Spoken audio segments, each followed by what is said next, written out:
네, 안녕하세요. 저는 오늘 강연의 진행 사역을 맡게 된 부산 우리민족 서로독분동 사무총장 이인수라고 합니다. 안녕하십니까? 반갑습니다.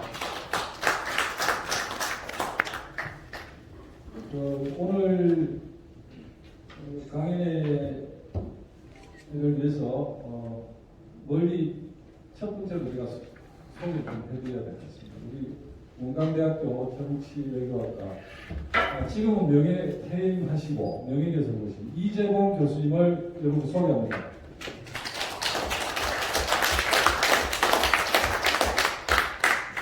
네, 제가 나중에 다시 한 번 더 소개해 드리겠습니다. 그럼 오늘 우리 이 행사의 주최 단체 두 분의 대표님 인사 말씀을 듣도록 하겠습니다. 먼저 우리 시의회 입주에 계신 우리 김강모 부산시의회 남북교류 특위위원장님 환영 말씀을 잠시 청해 듣도록 하겠습니다. 박수로 맞이해 주시기 바랍니다.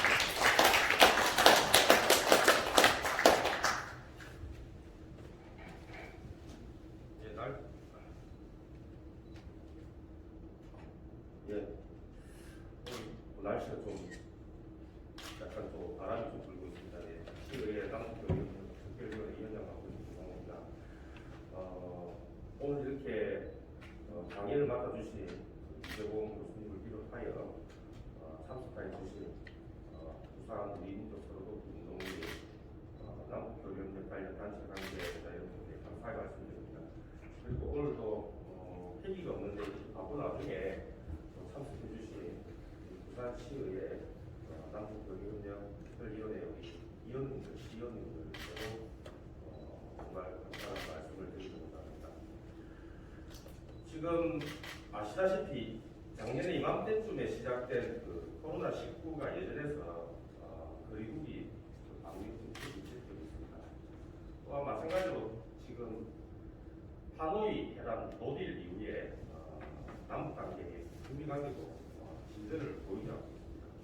그래서 많이들 좀 이 남북교류 협력 관련해가지고 활동이 약간 좀 침체되었다는 느낌을 가지고 있습니다.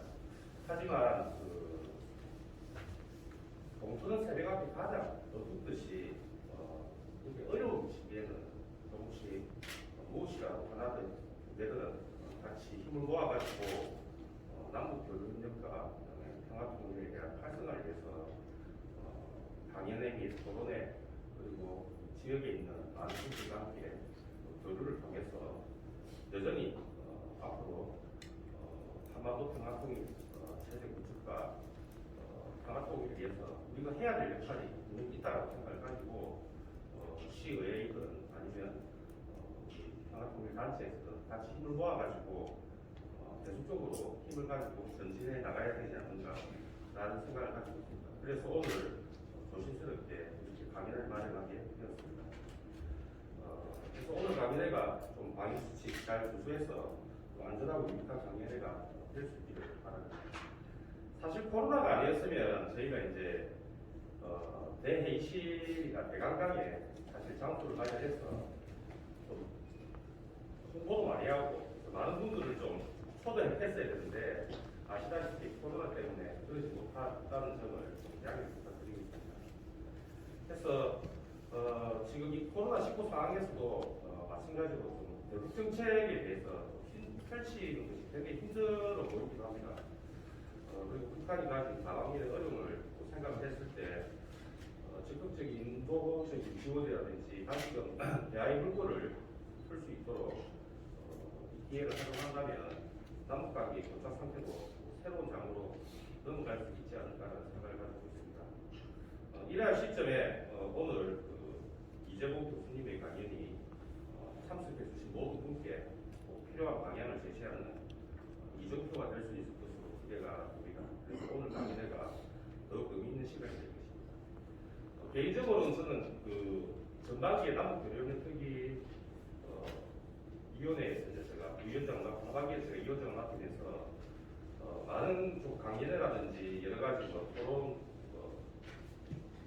다양한 어떤 사업들을 했는데 솔직히 말씀을 드리자면 저도 북미 통일에 대한 제가 굉장히 좀 지식이 천박한 수준입니다. 그래서 오늘 좀 많은 배움을 저도 이 자리에서 좀 가졌으면 좋은 기회가 되지 않을까라는 생각을 가지고 있습니다. 그래서 향후 남북 관계가 새로운 장으로 들었을 때까지 우리 기기가 적극적이고 선제적인 남북 교역력 사업 추진을 위해서 의미 있는 역할을 하도록 지속적으로 매월 이런 식으로 저희가 토론회라든지 강연을 가질 수 있도록 하겠습니다. 1년 넘게 지속된 코로나19로 온 국민이 많이 지쳐 있지만 지금 백신 접종도 시작된 만큼 마스크로 보는 그날을 기대하며 항상 건강 유의하시고 오늘 좋은 자리가 되기를 희망합니다. 예, 이상 저의 인사말 마치겠습니다. 감사합니다.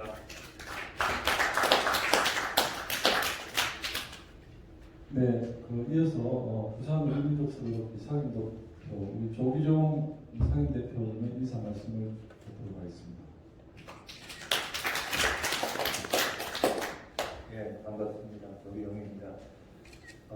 이렇게 어려운 시기에 좋은 자리를 마련해 주신 남북 교육경력 특별위원장 김광룡 부모님을 비롯해서 시의원 여러분께 깊이 감사드립니다. 그리고 특히 또 여기서 강연을 해주시기 위해서 이제부터 저는 각별한 감사의 말씀을 드립니다. 요즘 별로 밖에 나갈 일이 없어서 누가 이병주 선생의 마음과 구름과 시라는 대화법을 갖다 드리는데 그 기조를 보니까 거기도 한말 이야기인데도 중립파에 대한 이야기가 나오죠. 그런데 제가 이제 개인적으로 쭉 따라오는 과정 속에서 김낙중 선생이라고 옛날에 중립파 때문에 또 남북을 김낙시다가 감옥살이를 하신 그분도 기억나고 그런 생각을 합니다. 이 한반도 통일에 대한 평화의 통일에 대한 여러 가지 논란이 있을 수 있고 방침이 다를 수는 있을 것 같습니다. 오늘 특별히 중립파 통일론에 대해서 강의를 듣고 내 마음속에 있는 그런 복잡했던 통일에 대한 관점들이 또 수정되지 않을까 그런 기대를 합니다. 남북 교류가 굉장히 어려운 시기입니다. 우리가 가지고 있는 이런 시기적 엄중함을 격파하기 위해서라도 조그만 논의라도 이쪽끼리 함께 나누는 그런 자리가 되었습니다.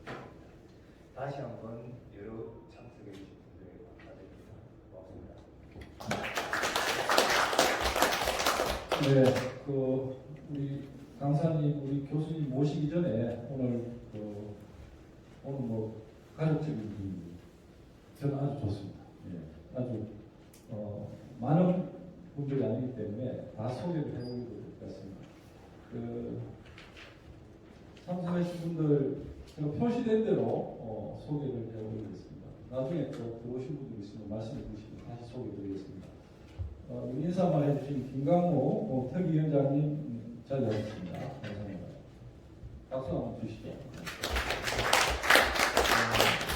부산시 문창무 기획재정위원회 위원님 모셨습니다.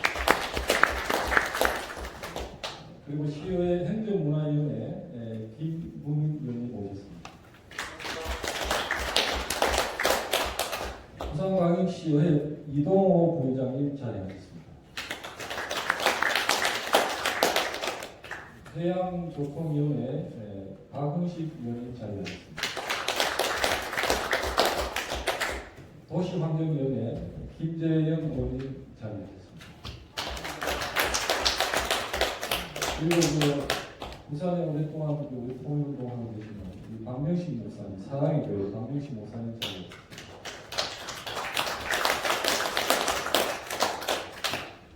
혹시 제가 소개해 올릴 분이 있습니까?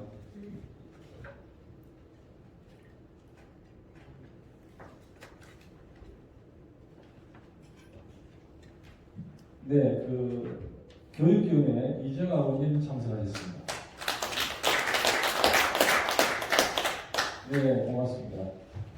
그러면 약 1시간, 교수님 제가 하시면 될 것 같습니다. 1시간 정도, 50분에서 1시간 정도, 우리 한반도 중립화 통일을 위한 모세 강연을 시작하겠습니다. 우리 이재훈 교수님은 원광대학교 정치외교학과에서 오랫동안 학생들을 가르쳐오고 있습니다. 여러분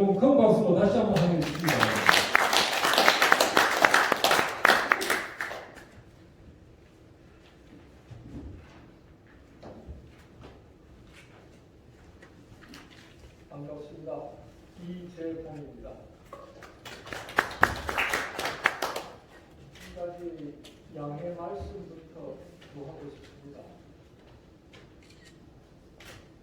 제가 한 20여 년 전에 입이 돌아가고 눈이 찌그러져 버리는 부안과사라는 병을 얻었습니다.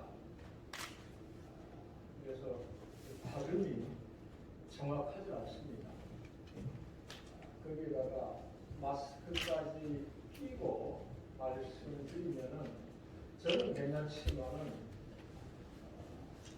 선생님들께서 특히 화상을 통해서 제 얘기를 접하실 분들이 상당히 불편하실 것 같아요. 제가 좀 멀찌감치 떨어져서 마스크를 벗고 말씀드려도 될까요? 예.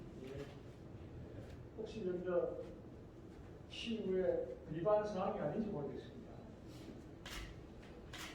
네, 괜찮습니다.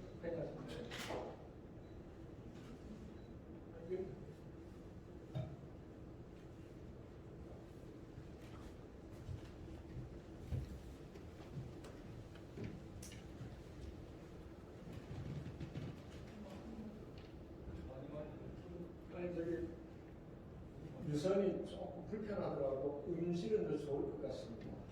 발음의 정확도를 좀 높이기 위해서 불편을 택하겠습니다. 제가 잘생긴 얼굴이었는데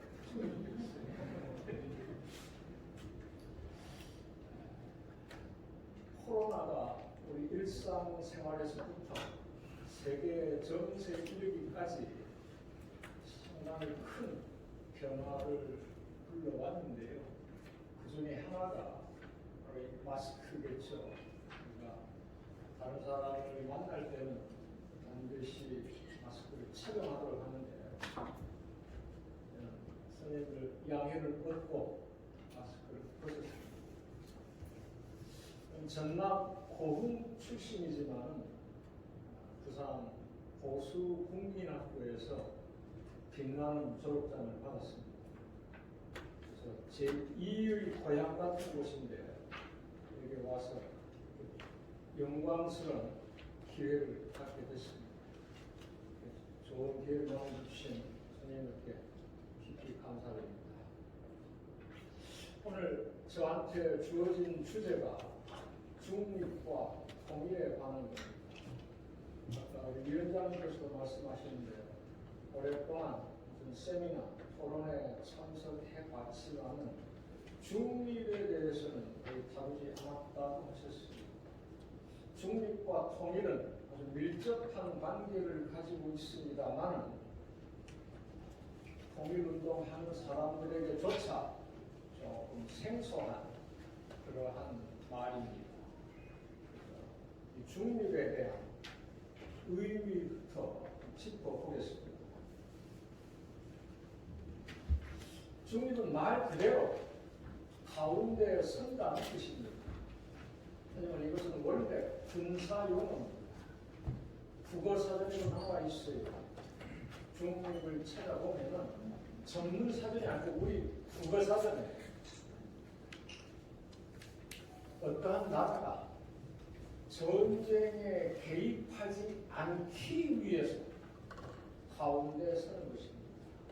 그러니까 아무 가운데나 있는 게 아니고 전쟁 당사자들 사이에 있는 거예요. 오늘 좀 힘들지 않는다는 것이죠. 그러니까 전쟁 당사자가 아니면서 제3자이면서 전쟁에 휩싸이는 것을 막기 위한 방법입니다. 그게 바로 중립이고 전쟁 때뿐만 아니라 평상시에도 다른 나라와 군사훈련을 같이 한다든지 군사 동맹을 맺어가지고 전쟁 분위기를 고취시키는 것 이것을 피하겠다.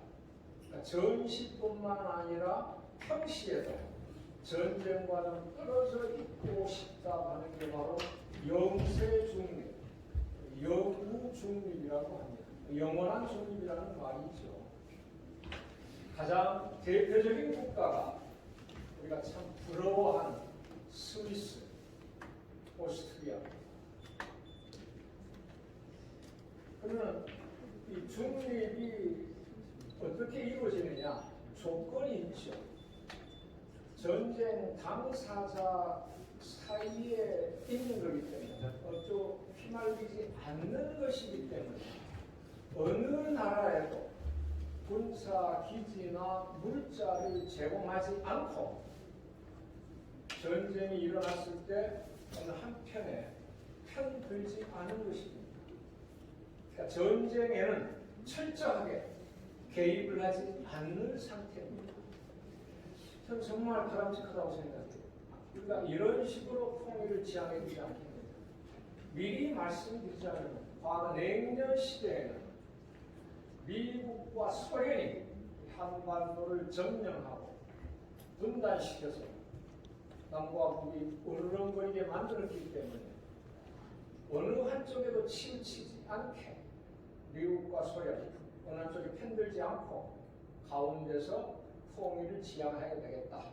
그게 60년대에 일어났던 중립화 통일운동입니다. 91년에 소련이 무너져 버렸어요. 미국과 중국이 치열하게 패권 경쟁을 벌이고 있습니다. 잘 못하면 전쟁으로 치닫을 것 같아요. 이따가 자세히 말씀드리겠습니다. 이러한 가운데 우리가 휩싸이지 않고 전쟁에서 피하고자 하는 게 바로 중립입니다. 이러한 사례가 많이 있는가? 좀 전에 말씀을 드렸듯이 가장 오래된 중립국가는 스위스입니다. 1815년부터 지금까지니까 200년 이상 영세 중립을 자기를 잘 지키고 있습니다. 그 다음 이제 오스트리아예요. 오스트리아는 2차 세계대전 과정에서 패전국이잖아요. 패전국으로서 분할이 됐었어요. 우리하고 비슷하죠. 이제 통일되는 과정에서 중립을 택하게 됐습니다. 그러니까 1955년부터 지금까지 대략 70년 정도 영세 중립을 지켜온 겁니다. 그 다음에 또 하나 재미있는 경우가 중남미에 있는 코스타리카입니다. 1948년에 쿠데타가 일어났어요. 1949년에 일본과 같이 비슷한 평화헌법을 만들었습니다. 군대를 없애버렸어요. 군대 때문에 계속 쿠데타가 일어나고서 불안하니까. 그래서 군비에 투입할 돈을 사회복지 비용에 썼습니다. 1980년대에 가서 영세 중립 지위를 얻었습니다. 참 재미있는 경험이죠. 그 다음 이제 우리한테 가장 큰 영향력을 행사하는 미국. 중립화 해본 적은 없습니다만 과거에 중립주의 대외 정책을 펼쳤던 전력이 있습니다. 미국은 1776년 나라를 세우자마자 1900년대 초까지 고립주의라는 외교 정책을 택해왔습니다. 선생님들께서 중고등학교 역사 시간에 멀로 답치대, 멀로 선언, 멀로 주의 이런 말 많이 들어보셨을 거예요. 이건 뭐냐면 유럽이 식민지 경쟁을 벌이고 있는데 후발국가 미국인 그런데 개입하지 않는다. 그 대신 미국이 자리 잡은 아메리카 대륙은 미국의 영향력이 나가야 되니까 유럽인 아메리카 대륙에 간섭하지 말고 우리 미국은 유럽의 식민지 경쟁에 개입하지 않는 그러한 외교 방침을 정해놓습니다. 그게 고립주의입니다. 그런데 20세기 초 1차 세계대전이 일어났어요. 유럽에서. 이 전쟁에 휩싸이지 않기 위해서 고립주의 방침을 내세웠습니다. 어느 쪽에도 편들지 않겠다는 거죠. 근데 1941년 일본의 침공을 받았어요. 잘 아시죠? 제가 대학원 박사과정을 마쳤던 하와이, 그 진주만이라고 있잖아요. 일본이 거기를 공습했잖아요. 그 미국이 직접 다른 나라의 침공을 받았으니까 전쟁에 끼어들지 않을 수가 없죠. 그래서 그때부터 적극적인 전쟁 국가가 됐습니다. 그러니까 중립화하지는 않았지만 한때 전쟁을 피하기 위해서 중립주의 대외 정책을 편 적은 있다. 이런 얘기입니다. 그 다음에 과거 우리 조상 19세기 말부터 중립을 추진했던 적이 있습니다. 19세기 말이면 열광들이 한반도에 몰려올 때 아닙니까? 1800년대 말에 중국의 영향력이 커지니까 일본이 그걸 견제하기 위해서 조선을 중립화하자. 힘이 강한 쪽에서 반대했죠. 중국이 거절했습니다. 1900년대 초에 일본 힘이 더 강해집니다. 청일전쟁도 이겼고, 그래서 러시아가 조선에 대한 영향력을 잃지 않기 위해서 조선 중립을 제안했습니다. 일본이 받아들일 리가 없지요. 그래서 일본이 그걸 무시하고 러시아와 전쟁을 택하고 이겼잖아요. 그리고 우리한테 외교권 빼앗고 군사권 빼앗고 1910년에 식민지로 만들어버렸잖아요. 그래서 우리 조선 중립의 꿈은 이루어지지 않았습니다. 외국만 중립을 제안한 게 아니라 고종 황제 자신이 중립을 선언하기도 했어요. 1904년 러시아와 일본 간의 전쟁이 일어나기 직전에 우리 조선은 영세 중립국이다 하고 선언했습니다. 근데 그 힘이 있어야죠. 일본이 전혀 받아들이지 않았죠. 그래서 우리 조선에서도 과거 19세기 말 그리고 20세기 초 소위 생존의 몸부림으로 조선 중립을 추진했던 적이 있다. 그렇게 아시면 되겠습니다. 해방되고 나서 남한과 북한에서 각각 중립화 운동이 일어났습니다. 먼저 38선도 분단된 뒤에 우리 남쪽에서 3년간 미분정이 실시됐습니다. 미분정 기간 동안 미국 군부 지도자가 우리 남한을 방문했어요. 언젠가는 남쪽을 점령하고 있는 미국 군대하고 북쪽을 점령하고 있는 소련 군대가 철수해야 될 텐데 그러니까 양쪽 군대 철수를 대비해서 이 한반도를 중립화해야 되지 않겠느냐 그런 걸 제안했던 겁니다. 당시 트루만 행정부가 이걸 받아들이지 않았습니다. 그리고 한반도에서 6.25 전쟁이 터졌죠. 1950년 6월 시작이 됐습니다만 1951년부터 휴전회담이 시작됐습니다.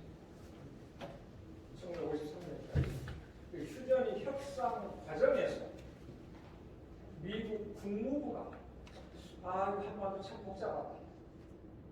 그래서 오스트리아처럼 이렇게 중립화를 통한 통일로 나가는 게 바람직하지 않을까? 이걸 미국 정부에 제안한 겁니다. 미국 군부가 반대를 했어요. 그건 우리 미국에 전혀 이익이 되지 않는다. 그래서 1940년대, 50년대였고 1960년대 4월 혁명이 터지고 나서 우리 내부에서 거세게 중립화 운동이 일어납니다. 그래서 여기 보면 혁신정당, 소위 진보정당이죠. 그 당시에 다양한 통일운동 단체들 많이 생겼어요. 1960년 4월 혁명 직후에. 그리고 문인들까지 나서서 중립화 운동을 펼쳤습니다. 정치인들 빼놓고 문인들이 하면 좀 생소하실지 모르겠는데 저희는 혹시 우리 한국 문학사를 공부해 보시면 1960년대에 아주 유명한 민족 시인이 있었죠. 서울대 영문학과 교수였던 김수영. 그리고 금강으로 유명한 신동엽, 60년대 가장 유명했던 영향력을 미쳤던 민족 시인들 아니에요. 김수영의 시가 아주 유명한 게 있습니다. 시간 끝나고 여러분 인터넷에서 한번 찾아보세요. 제목이 가다오 나가다오. 미국인들이고 소련인들이고 가다오 나가다오. 제발 나가다오. 서프로치 갖고 없는 니들 빨리 나가. 뭐 이런 내용입니다. 그러니까 미국과 소련이 없어진 상태에서 우리는 어느 쪽에도 휘말리지 않는 그런 중립을 이루겠다. 그걸 시로 표현하는 거예요. 신동엽 그 금강 아주 유명한 거죠. 장편서사시입니다. 수천 행에 달하는데 그래서 미국과 소련이 떠나고 그러니까 중립청에서 결혼하겠다. 뭐 이런 내용이 나와요. 그래서 이렇게 문인들까지 전개했던 게 바로 중립파운동입니다. 그런데 1961년 5월 16일 쿠데타가 일어났어요. 쿠데타가 일어나서 가장 먼저 5.16 군부가 했던 게 통일운동을 짓밟는 것이었어요. 그래서 1961년부터 우리 사회의 모든 진보적인 운동, 통일운동은 지하로 들어가고 말았습니다. 이런 와중에 정치인들 가운데 중립파에 큰 관심을 갖고 깊이 공부한 사람이 있습니다. 김대중입니다. 1976년 대통령 후보가 됐었죠. 그래서 우리 한반도는 중립파의 길밖에 없다. 그런 얘기를 합니다. 그리고 그 뒤 소위 제야 인사로서 중립 통일에 대해서 관심을 많이 가졌죠. 그런데 그 사람이 대통령이 되고 나서는 공식 정책으로 채택하지 않았습니다. 북쪽에서는 아주 적극적이고 여러분 연방제 통일 관을 많이 들어보셨을 거예요. 북한에서는 1960년부터 지금까지 60년 동안 줄기차게 연방제 통일 방안을 제기해 왔습니다. 중간에 한 서너 번 바뀝니다. 큰 틀은 변함이 없지만 구체적인 내용이 좀 변해요. 1980년 세 번째 나온 게 고려 민주 연방국 통일 연방 통일 방안이라고 합니다. 고려 민주 연방 방안. 여기에 중립파를 못 박아놨습니다. 미국과 소련이 세계를 양분시키는 마당에 우리는 어느 쪽에도 가담하지 않는 꿀럭 불가담. 우리 말하는 비동맹입니다. 이 길로 나가야만 한다. 중립 통일은 필수다. 다른 선택의 여지가 없다. 이렇게 했습니다. 그래서 북한에서는 1980년부터 지금까지 40년 동안 한 번도 변함 없이 연방제 통일 방안 안에 비동맹 중립을 담고 있습니다. 그래서 우리 남쪽에서만 중립을 찬성한다면 저절로 중립 통일로 이어지겠지요. 잘못하면 종국이 됩니다. 그런데 왜 우리 남한이 한국이 중립화를 이루어야 하는가? 필요성이 뭔가? 가장 큰 게 뭐겠어요? 제발 전쟁에 휩싸이지 말자고. 우리는 1950년부터 53년까지 3년간의 킬링하는 전쟁을 통해서 얼마나 끔찍한 경험을 했습니까? 수백만이 죽었잖아요. 아직도 형제동포가 원수가 될 그 전쟁을 통해서 두 번 다시 이런 전쟁에 대입하지 말자 이거예요. 아까 잠깐 말씀드렸듯이 과거 냉전 시대는 미국과 소련 사이에서 어느 쪽에 치우치지 않기 위해 중립을 택한다고 했는데 지금은 왜 그러냐? 미국과 중국 때문이잖아요. 미국은 우리한테 유일한 군사 동맹이고 중국은 우리한테 가장 큰 거역 상대국입니다. 이 두 두 나라가 치열하게 패권 경쟁을 하니까 가장 큰 피해를 보는 나라가 우리예요. 군사적으로나 경제적으로. 좀 이따 더 자세히 말씀드리겠습니다. 그래서 필요성은 뭐냐? 우리가 영세 중립을 이루어야 절실한 이유가 뭐냐 이거예요. 앞으로 미국과 중국 사이 패권 경쟁이 적어도 20, 30년 두 나라 사이 힘 관계가 바뀔 때까지 진행되지 않겠어요? 무력 충돌이 가능성도 커지고 있습니다. 이러한 상황에서 우리가 전쟁에 휩싸이지 말자 이거예요. 미국과 군사 동맹을 맺고 있기 때문에 미국이 전쟁을 벌이면 자동적으로 들어가게 됩니다. 그런 경우가 두 번 있었어요. 1960년대 베트남 전쟁입니다. 베트남 전쟁 기억하세요? 아직도 우리는 베트남 적화를 막기 위한 그런 전쟁이었다 그러는데 잘못했어요.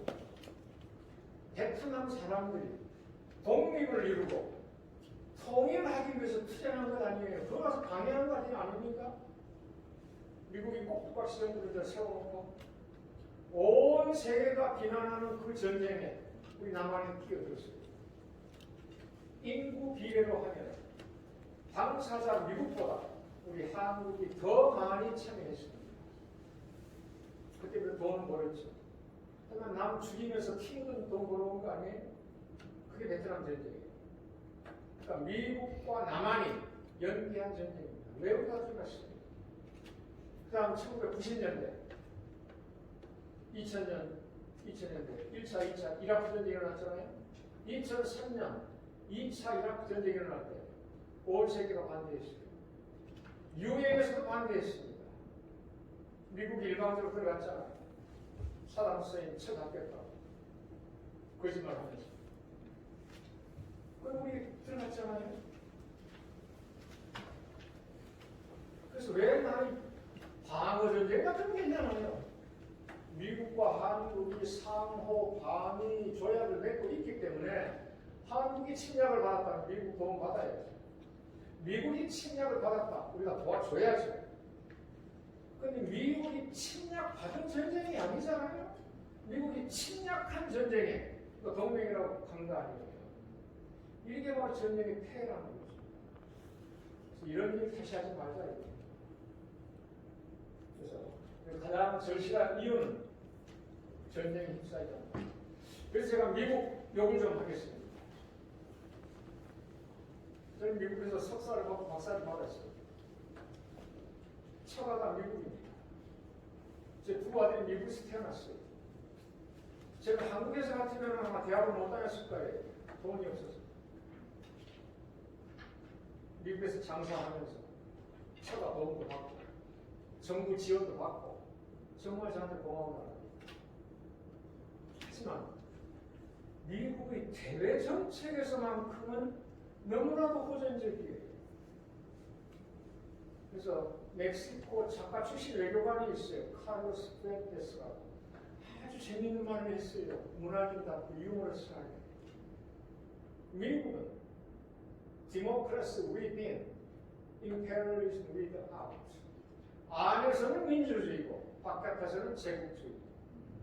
Dr. Jekyll inside, Mr. Hyde outside. 안에서는 지킬 박사 같고 착하고 밖에 나가면 하이드 씨처럼 아주 사악한 사람으로 변한다. 이게 미국이라는 거예요. 미국은 전쟁을 통해서 태어났어요. 소위 독립전쟁이죠. 전쟁을 통해서 영토를 확장했습니다. 그 사람이 13개에서 50개 정도 났잖아요. 전쟁을 통해서 세계 패권 국가로 올라왔습니다. 전쟁을 통해서 지금까지 패권을 유지하고 있습니다. 미국처럼 전쟁 좋아하는 나라 있어요? 1776년부터 지금 2020년까지 224년 동안 전쟁이 없었던 해 120년입니다. 224년 동안 이 가운데 200년 이상 전쟁에 개입한 나라란 말이에요. 이렇게 호전적인 나라하고 군사 동맹을 맺고 있는 한, 그걸 강화해야 하는 한, 그러니까 전쟁에 휩싸이지 않겠느냐 이거예요. 이거 한번 깊이 생각해 보시다.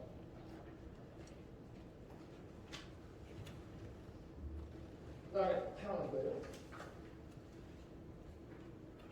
주한미군이 여기 있고 미국과 군사동맹을 유지하니까 우리 안보에 도움이 되는 측면도 있고 해가 되는 것도 있겠지요.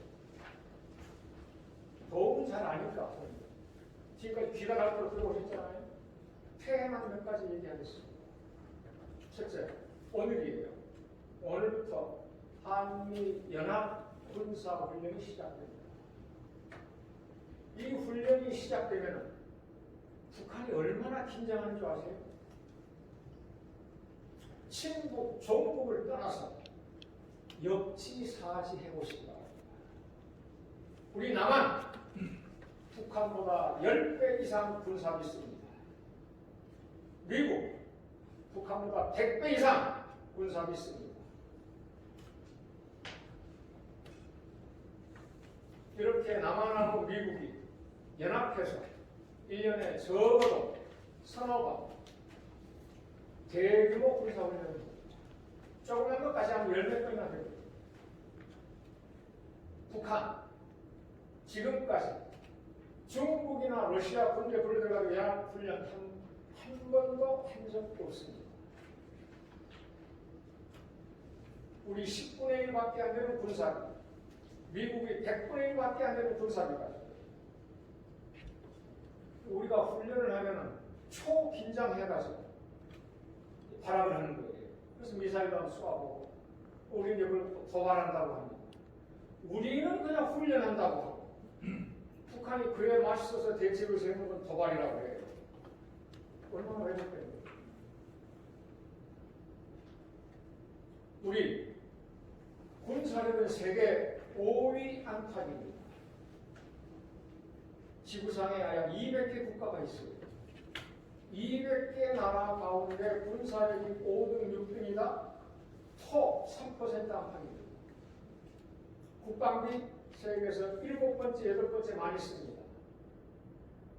GDP 대비 군사비 지출 액수도 마찬가지입니다. 세계 7, 8등 아니에요. 우리 경제력 세계 12등입니다. 2020년, 19년 기준으로 2020년은 좀 올라갈 거예요. 왜냐하면 코로나 때문에 모든 나라가 마이너스 성장을 했잖아요. 근데 우리나라가 조금 덜해요. 그래서 우리 앞에 있는 러시아라든지 캐나다 이런 나라를 앞설 것 같다. 그다음에 2020년 랭킹은 9등 내지 10등으로 갈 것 같아요. 그러니까 군사력은 세계 3, 4%, 경제력은 세계 5, 6% 안에 드는 나라가 저 보잘것없는 북한을 상대로 세계 최대 국가 미국 끌어들여가지고 군사훈련하는 게 과연 합리적이냐 이거죠. 역지사지 거듭 강조 한번 해보시기 바랍니다. 그 다음에 미국은 어떤 면에서는 북한 비핵화 원하지 않습니다. 북한이 도발해주기를 원합니다. 왜냐하면 주한미군이 성격 때문입니다. 주한미군이 여기 왜 있어요?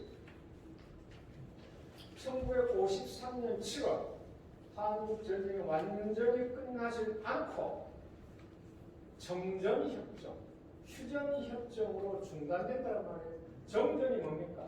멈출 정자예요. 정거장한테 전쟁을 잠깐 멈춘다는 거예요. 휴전은 뭐예요? 쉴 휴자입니다. 완전히 끝내는 종전이 아니고 쉬거나 멈추는 휴전, 정전 협정을 맺었기 때문에 언제 다시 북한이 남침할지 모른다. 그래서 맺은 게 53년 7월 휴전협정 직후에 한미 상호 방위 조약이라는 겁니다. 내년 시대에 이게 필요했어요. 미국으로서는 대외정책의 목표가 반공이었잖아요. 소련이 태창을 막고 공산주의 확장을 저지하면서 혹시 있을지 모를 북한의 남침을 막기 위해서 미군이 여기 있어야 된다. 우리 남한으로서는 더욱더 절실했습니다. 왜? 지금은 남북한의 국력이 비교도 안 되지만 70년대까지 아무리 늦춰 잡아도 1960년대까지는 정치적으로나 경제적으로나 군사적으로나 외교적으로나 북한이 우리보다 훨씬 앞서 있었습니다. 그러니까 그러한 국력의 열세에서 또다시 북한이 남심할지 모르니까 미군을 붙잡아둘 필요가 있었다 이거예요. 그래서 냉전 시대에는 미국과 우리 남한의 국가 이익이나 목표가 비슷하거나 같았어요. 그래서 주한미군은 반드시 유지됐어야 되고 한미동맹 강화가 됐어야 되고. 근데 달라질 게 언제예요? 1980년대 말부터 공산주의가 무너져 버리잖아요. 그래서 동독이 무너져가지고 서독이 흡수됐고 91년에는 소련이 해체돼 버리잖아요. 냉전이 종식돼 버린 겁니다. 공산주의라는 적이 사라져 버린 거 아니에요. 그래서 미국의 적은 소련 또는 공산주의가 아니게 됐지요. 이제 새로운 경쟁자가 나타난 겁니다. 그게 바로 중국이에요. 좀 이따 다시 말씀드립니다.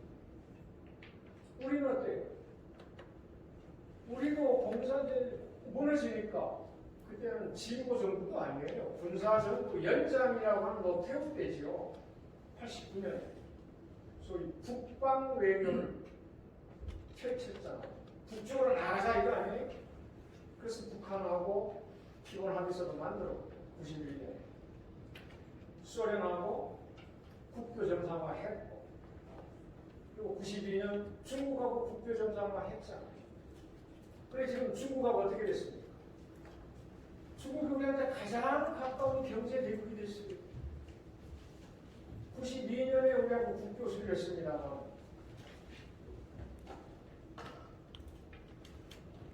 10년 만에 2003년도에 한중 교역 규모가 일본과의 교역 규모를 넘어섰어요. 2004년에 우리와 중국과의 교역 규모가 한미 교역 규모를 넘어서버렸습니다. 2009년에는 미국과의 교역 규모 2배를 넘어서버렸어요. 지금까지 중국은 우리 교역량의 한 4분의 1을 차지합니다. 미국, 일본과 합치고보다 더 많아요. 왜 흑자? 최소한 절반 이상입니다. 그리고 2010년 사드 때문에 우리가 보복을 좀 당했습니다만 그 전까지는 우리나라에 들어오는 관광객들 절반 이상이 중국 사람들이었어요. 그러니까 경제적으로는 중국 없이는 못 살게 됐어요. 그런데 지금 미국이 중국하고 패권 경영하면서 적으로 몰아붙이고 있잖아요. 우리가 거기에 따라가야 됩니까? 그렇게 곤란한 입장이 되고 있다 이거예요. 그래서 미국은 지금 제1 목표가 뭐냐? 세계 유일의 초강대국 자기를 지키기 위해서 급속하게 성장하는 떠오르는 중국을 견제하고 봉쇄하고 포위해야 됩니다. 그러기 위해 주한미군과 한미동맹 강화가 돼야 돼요. 그러니까 주한미군과 한미동맹의 성격이 바뀌어버린 거예요. 과거에는 남침을 막으면서 소련을 견제하기 위한 것이었는데 이제는 공산주의가 사라져버렸으니까 급속도로 떠오르는 중국을 견제하기 위해 주한미군이 있어야 된다는 거예요. 그래서 평평을 이사한 건 아니에요? 북한의 남침을 막는 것이 주한미군의 가장 큰 목표라면 의정부 동두천 천원 이쪽으로 계속 있어야죠. 왜 평평을 이사를 갑니까? 그러니까 주한미군의 성격과 역할이 바뀌었다는 거예요. 그런데 우리가 중국을 견제하고 봉쇄하기 위한 주한미군인데도 우리가 방위 분담해야 되고 한미동맹 강화해야 되느냐 이거예요. 다시 생각해 보시기 바랍니다.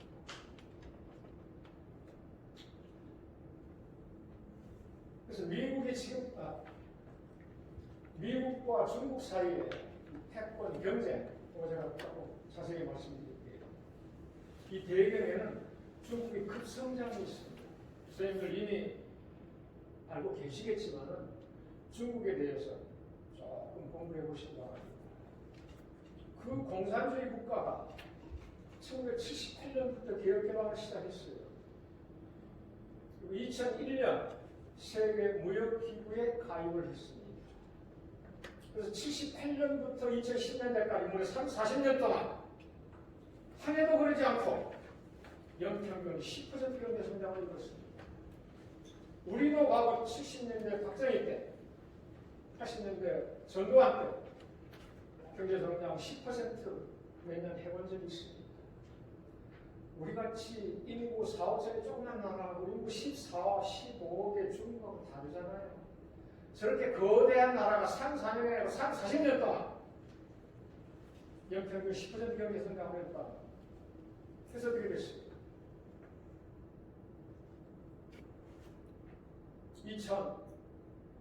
2009년 독일을 앞서가지고 세계 제1 수출 대국이 됐어요. 2010년 세계 2등 경제 대국 자리를 지키고 있던 일본 따라잡았습니다. 2012년 미국을 무찌르고 세계 제1 무역 대국이 됐어요. 2014년 미국의 GDP를 앞섰습니다. 이거 헷갈리지 마세요. 우리가 GDP를 계산하는 데는 두 가지 방법이 있습니다. 전통적으로 명목 GDP를 우리가 계산해 왔어요. 세계은행에서 하는 방법입니다. 그 수치에 따르면 작년 2020년까지 1등 미국입니다. 대략 21조, 2등 중국이에요. 14조, 3분의 2밖에 안 됩니다. 3등 미국 대략 5조 정도 됩니다. 우리 귀에 익숙한 IMF 국제통화기금에서는 명목 GDP를 계산하지 않고 구매력으로 따집니다. 구매력 GDP라고 하죠. 물가를 반영한 거예요.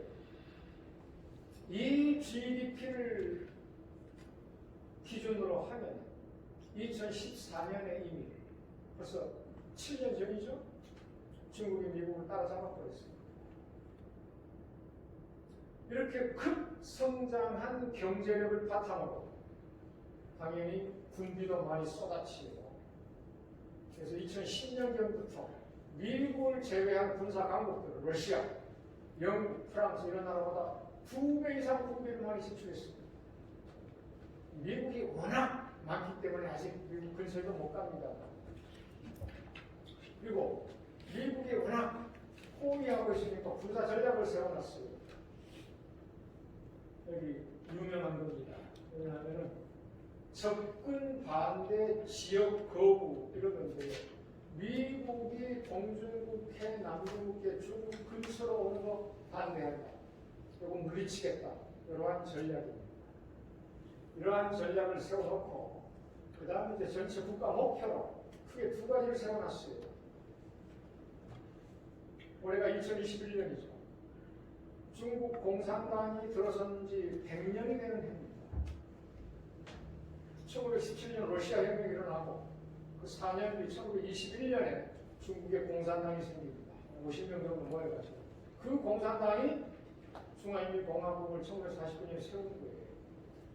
그로부터 4년 뒤에 참고로 말씀드리면 1925년에 우리 조선당, 당시 경성, 지금 서울에 조선공산당이 들어섰습니다.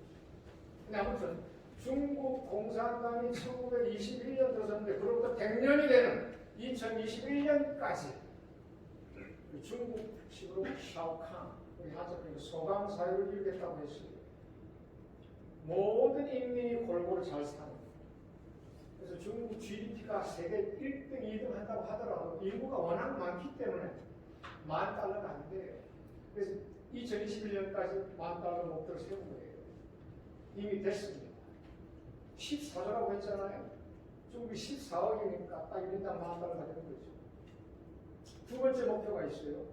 1921년에 세워진 중국 공산당이 장제스의 국민당을 대만으로 내쫓고 중화인민공화국을 세운 게 1949년입니다. 그로부터 100년이 되는 2049년까지 딱똥 대동사회를 이루겠다는 거예요. 그 목표가 있어요. 구체적으로. 1대1로라고 들어보셨죠? 과거 실크로드를 연장하는 겁니다. 바닷길로, 육지로 전 세계를 연결하겠다는 거예요. 그걸 통해 가지고 중국이 세계 제1위 되는 중국몽 이걸 이루고 군사력에서도 세계 최고가 되는 강군몽 이걸 실현시키겠다. 그게 2049년에서 2050년입니다. 앞으로 30년 남았어요. 그러니까 어떻게 예상할 수가 있어요? 미국이 가면 지켜보고 있어요? 그래. 지금까지는 우리가 1등을 하면서 세계 패권 지켜왔는데 이제 앞으로는 니들이 지켜봐라. 양보할게 이러겠어요? 아니죠. 그래서 앞으로 적어도 30년 동안 치열하게 경쟁이 날 거라 이거예요. 그러면 미국이 이에 대해서 어떻게 지금까지 대응해 왔는가? 그거 한번 보시죠. 미국이 중국 견뎌. 1991년 냉전이 종식될 때 대통령이 아버지 부시였습니다. 우리는 냉전이 끝났다, 냉전이 종식됐다고 하는데 미국에서는 우리가 냉전을 이겼다는 표현을 썼어요. 그러면서 그때부터 안보 정책을 세웠습니다. 어떻게? 과거 소련과 같은 미국의 경제 국가가 아예 출발하지 않도록 미리 막아야 되겠다 이거예요. 그래서 그것을 신세계라고 했습니다. 과거 미국과 소련이 자본주의 사회주의 대표로서 전 세계를 양분했던 게 구세계라면 앞으로는 미국이 세계 유일의 초강대국으로서 경제국이 없는 그러한 새로운 세계를 건설하겠다. 그 다음 들어선 사람은 그래서 중국을 견제하기 시작한 거예요. 그 다음 들어선 사람이 클린턴입니다. 1993년부터 8년간 했죠. 클린턴 때 뭘 했냐면 일본과 군사동맹을 아주 강화하는 것이었어요. 그래서 90년대 중반 안보조약 강화하고 그러니까 일본과 힘을 합쳐가지고 중국을 견제하고 포위한다 이렇게 했죠. 그 다음에 아들 부시가 들어섰어요. 2001년부터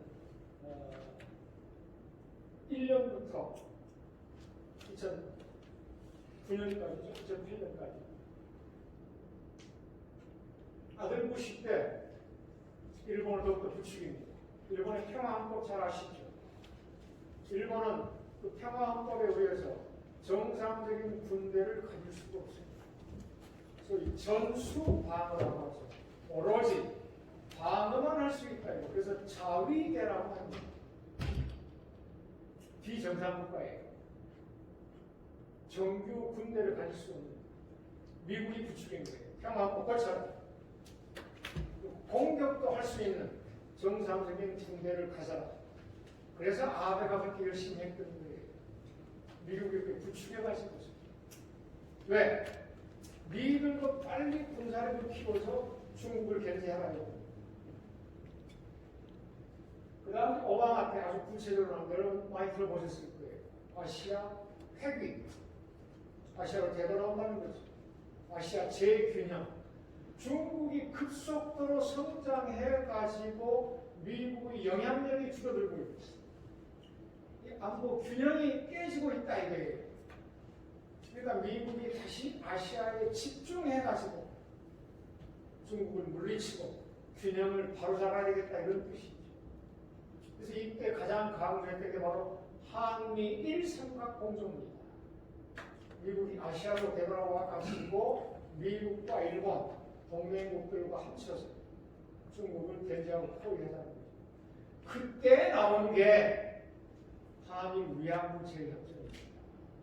왜냐하면 우리가 독도 문제다, 뭐 교과서 문제다, 역사 왜곡이다, 위안부다 해가지고 일본하고 티격태격 하잖아요. 그러니까 니들이 지금 티격태격 할 때냐? 서로 힘을 합쳐가지고 한미일 철도 공조를 이뤄서 중국을 견제해야 되는데, 그래서 돌이킬 수 없는 위안부 협정을 다시 맺으라. 미국의 압력에 따라서 다시 한다는 거예요. 그렇게 문재인 정부가 깨뜨려 버렸습니다. 그 다음에 이제 취소음이야. 한일 군사정보 교류협정. 그것들이 맺은 거예요. 한국과 일본이 군사 정보까지 교환하는. 그러니까 우리가 군사 동맹은 미국과 한국이 맺고 있고 미국과 일본이 맺고 있잖아요. 한국과 일본이 군사 동맹 맺을 수 없으니까. 그래서 미국이 중간에 들어가가지고 한국이 군사 동맹을 연결한 거란 말이에요. 그리고 사드 배치를 그때 이제 결정했잖아요. 들어오면 그 나중에 2017년입니다. 이게 바로 오바마 정부 때 아시아 핵 재균형 정책에 따라 이루어진 것이다. 오바마 때 누가 들어왔어요? 트럼프입니다. 이 사람은 8년짜리가 아니라 4년짜리죠. 2017년부터 21년까지. 가장 강조했던 게 뭐예요? 인도 태평양 전략이죠. 중국은 미국하고 국토 규모가 비슷합니다. 세계 두 번째, 세 번째, 네 번째 큰 나라 아니에요? 러시아, 캐나다 다음으로. 근데 미국은 국경을 접하고 있는 나라가 둘밖에 없어요. 유럽, 캐나다, 그리고 멕시코.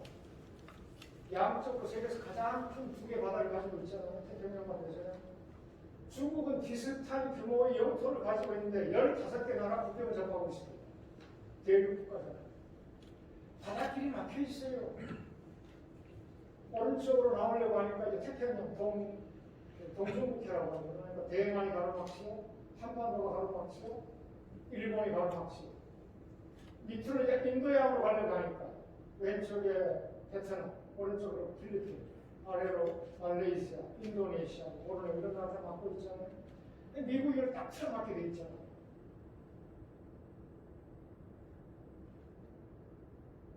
그래서 이 트럼프 때 인도양에서는 인도하고 호주하고 태평양에서는 미국하고 일본하고 해서 사각공조라는 말이 나오는 겁니다.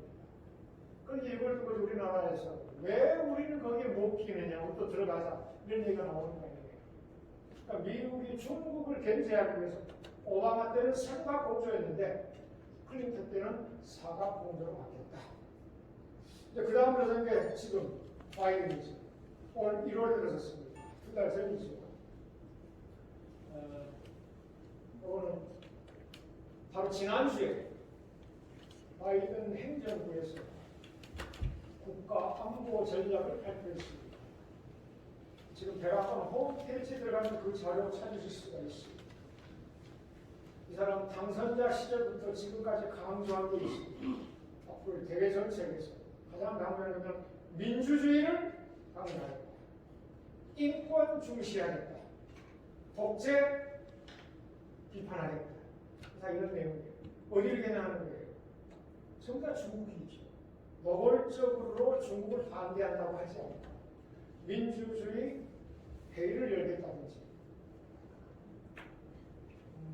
그래서 구체적으로 뭐 신장, 위구르 이런 데서도 치대, 이런 데서 인권 옹호를 하겠다든지 홍콩 민주화를 추진하겠다든지 대남 독립을 지지한다든지 이게 다 중국을 겨냥하는 거죠. 이러한 대외 정책을 구상해놨습니다. 그리고 이 중국을 견제하기 위해서는 나토를 다시 끌어들이고 트럼프 때는 나토를 경시했잖아요. 국제사회주의 동맹을 경시했고 이제는 나토 다시 끌어들이고 그 다음에 이제 세 개 나라를 끌어들였어요. 호주, 인도, 그 다음에 한국, 일본 이런 나라들하고 동맹을 강화하겠다.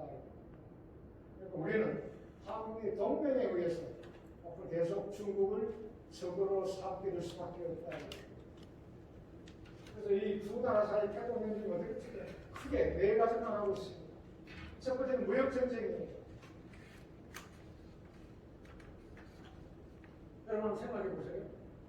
미국이 우리한테 트럼프 때 200억 달러 정도 흑자를 봅니다. 적자를 봅니다. 그것이 많다고 트럼프가 엄살을 부리면서 한미 FTA 다시 맺자고 했습니다. 미국은 적자를 먹고 사는 나라예요. 돈 찍어내니까 괜찮죠. 교역량이 가장 많은 전통적으로 4개 나라가 유럽의 독일, 아시아 일본, 지리적으로 위에 캐나다, 아래로 멕시코 이 4개 나라, 이 4개 나라한테 평균 700억 달러씩 적자를 봅니다. 근데 중국 하나한테만 $3,700억 적자를 봐요. 어마어마한 양 아니에요? 그러니까 미국이 중국에 대해서 경제 무역 전쟁 안 할 수가 없어요. 근데 우리 이제 그 가운데 있기만 해서 곤란해요. 왜냐? 우리한테 제1 무역 상대국이 중국이고 2 무역 상대국이 미국인데 그 두 나라가 서로 치고 난단 말이에요. 그래서 우리 앞으로 어려움이 계속 지속될 거라는 거 각오하고 있어야 돼요. 두 번째 기술 전쟁이에요. 지금 가장 첨단 기술이 5G라고 하죠. 5세대 통신, 5th generation, 5G라고 합니다. 인공지능. 이쪽에 지금 중국이 기술을 지금 선점을 하고 있어요. 그걸 겪고 막겠다는 게 미국 아니겠어요? 화웨이를 따라서 하겠다. 그래서 우리한테도 화웨이 쓰지 말라고. 이거 앞으로 계속 전개되겠죠. 두 번째가 기술 전쟁. 세 번째가 뭐예요? 이념 전쟁이에요. 중국이라고 부르자고 중국 공산당이라고 부르잖아요. 홍콩 민주화, 대만 동맹, 신장, 티벳에서 인권 옹호. 그래서 중국을 민주주의에 독재해가지고 고립을 시켰는 거예요. 이데올로기 전쟁. 그 다음에 위험한 게 있어요. 영해 전쟁입니다. 아까 잠깐 말씀드렸죠. 중국이 바다로 빠져나올 길은 동중국해, 남중국해 두 군데밖에 없어요. 근데 그게 꽉 막혀 있단 말이에요.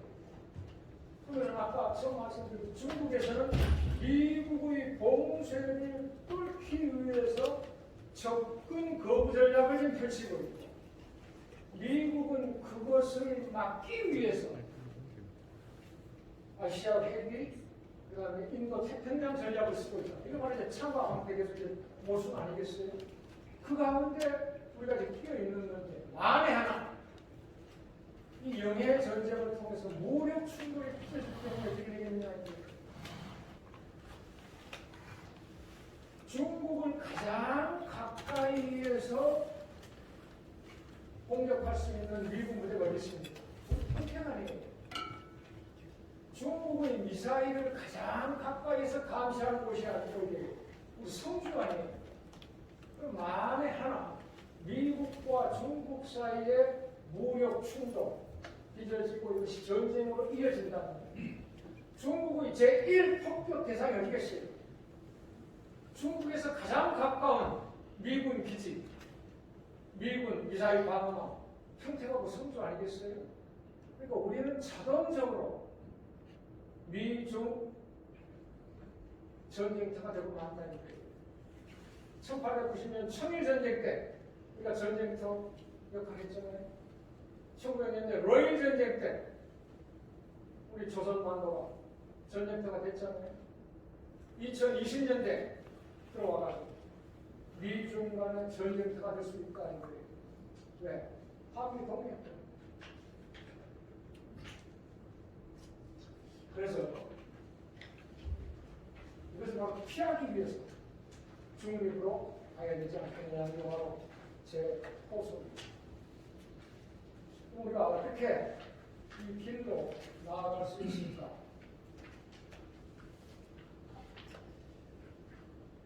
중립의 가장 기본이 뭐예요? 군사동맹을 맺지 않는 거예요. 그러니까 다른 나라한테 군사 기지를 제공하거나 군사 물자를 제공하는 것도 안 되고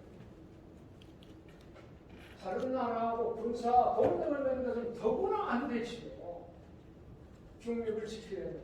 그런데 우리는 미군들한테 기지와 물자를 제공하고 군사동맹을 강화해야 된다고 하잖아요.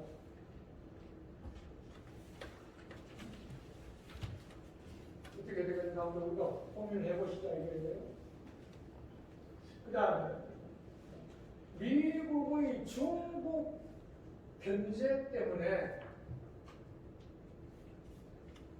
냉전을 회귀하고 있잖아요. 냉전 시대 어떻게 됐어요? 남쪽으로는 한미일 삼각공조, 위로는 북한, 중국, 러시아 삼각공조 이렇게 맞섰잖아요. 지금 다시 그걸로 지금 돌아가고 있어요. 우리가 이걸 좀 막아야 되겠는데. 그래서 지금 우리 내부의 여론을 보면은 주한미군 반드시 있어야 됩니다. 주한미군이 나가면 금세 북한이 남침해가지고 척화 통일한다. 이거 아니겠어요? 우리 시민운동 단체들에서도 주한미군이 나가야 돼. 언젠가는 나가야 되는데 지금은 아니야. 이런 생각 많이 하고 계시잖아. 근데 그 지금은 아니야라고 하는 게 지금까지 몇십 년이 됐어요. 우리가 종전 선언도 찾지 못하는 이유가 뭐겠어요? 만약에 한반도의 전쟁이 끝나버리면 주한미군의 위상이 바뀔 것 아니에요. 왜냐하면 주한미군이 여기 있는 법적 명분이 북한의 남침을 저지하기 위한 한미동맹이 있잖아요. 근데 북한과 전쟁을 끝내버린다? 주한미군이 뭐를 있어? 그래서 미국에서나 여기에서는 감축 내지는 철군 움직임이 일어나지 않을 수가 없겠죠. 그래서 그것을 막기 위해서 미국 군부하고 우리나라에서는 국민의힘을 비롯한 정치인들, 조준호를 비롯한 언론에서 종전선언을 자신 반대하고 있잖아요. 그러니까 미군 철수까지 갈 것 없이 전쟁의 종식조차도 반대하고 있다. 그래서 우리가 중립화를 이루기 위한 가장 기본 조건이 주한미군을 내보내야 되고 한미동맹을 해체해야 되는데 그거는 지금 어림도 없다 이게. 그래서 단계적으로 나가다 이게 제 제안입니다. 그래서 그 첫 단계가 뭐겠느냐? 전쟁 끝내자. 전쟁을 끝내자고 하는 데는 진보든 보수든 반할 사람 많이 안 없잖아요. 흔히 우리가 말하는 수국골통, 구국, 소위 조중동, 국민의힘 빼놓고는 없잖아요. 전쟁을 끝내자고 하는데. 근데 전쟁을 끝내고 나면은 분위기가 달라질 것 아니냐. 그래서 한반도 비핵화도 그때 같이 이루는 겁니다. 뭐냐면 우리는 제가 지금 한반도 비핵화라고 했잖아요. 이 매합이 생소할지 모르겠어요. 운동하는 사람들한테는 그러겠지만. 그리고 우리는 북한 비핵화라고 하잖아요. 잘못됐어요. 북한하고 미국 사이에, 북한하고 남한 사이에 맺어진 것은 한반도 비핵화입니다. 한반도 비핵화가 뭐겠어요? 남한에서도 핵무기 나가야 된다 이거예요. 그래서 2018년 9월 남북 공동성명에도 그게 나와 있어요. 한반도에서 핵 위협과 핵 무기가 없어지는 상황. 핵 위협은 뭐예요? 주한미군이 북한에 가하는 위협이 있지요. 핵 무기는 북한이 가지고 있는 거예요. 근데 미국의 원칙이 안 된단 말이에요. 왜냐하면 종전선언이 이루어지고 평화협정이 맺어지면 주한미군 위상이 사라지기 때문에 지켜야 되겠다. 그러려면 북한이 계속 도발을 해줘야 됩니다. 그러니까 거꾸로 말씀드리자면 중국을 견제하기 위해서는 주한미군이 여기 남아있어요. 주한미군이 남아있기 위해서는 북한이 계속 도발해주고 핵무기를 쏜다든지 한다든지 그렇게 해줘야 돼요. 근데 거꾸로 북한하고 전쟁을 끝내버리면은 주한미군이 여기 계속 있을 명분이 약해질 거예요. 주한미군이 나가면 중국을 견제하고 봉쇄하는 데 크다는 구멍이 뚫리게 돼요. 이게 바로 미국의 어려움 아니겠어요? 그래서 우리가 그렇게 호전적이라고 하는 북한은 1970년대부터 계속 종전선언 평화협정을 주장을 해왔고 세계 평화를 지킨다는 미국과 우리 남한은 당분간 정전협정을 고수해야 된다고 하는데 그 당분간이 지금까지 이어져온 거예요. 언제까지 우리가 주한미군 붙들고 한미동맹을 강화해야 되는가 이걸 한번 고민해 보시라 이거예요. 그래서 우리가 예를 들어 북한 핵무기를 풀려면 북한이 원하는 미국의 핵 위협 없어야 됩니다. 미국이 원하는 것은 북한 핵무기. 그래서 네가 먼저 하는 거는 지금까지 해서 합의를 못한 거 아니에요? 북한은 미국한테 위협을 먼저 없애라고 하면 미국은 북한과 핵무기 먼저 그래서 동시에 하자. 그래서 주한미군 철수하고 북한 핵무기 폐기를 동시에 하는데 그때까지 한꺼번에 하면 너무 힘드니까 1단계로 북한은 핵무기를 가지고 있대. 더 이상 개발하지 마. 주한미군이 여기 머물러 있대. 더 이상 연합훈련 하지 마. 이런 상황에서 좀 믿음을 쌓고 나서 핵무기 완전 폐기하고 주한미군 철수하고 그러면서 우리가 완전히 중립으로 나가면 자연스럽게 북한하고 국가연합이나 연방을 지향하면서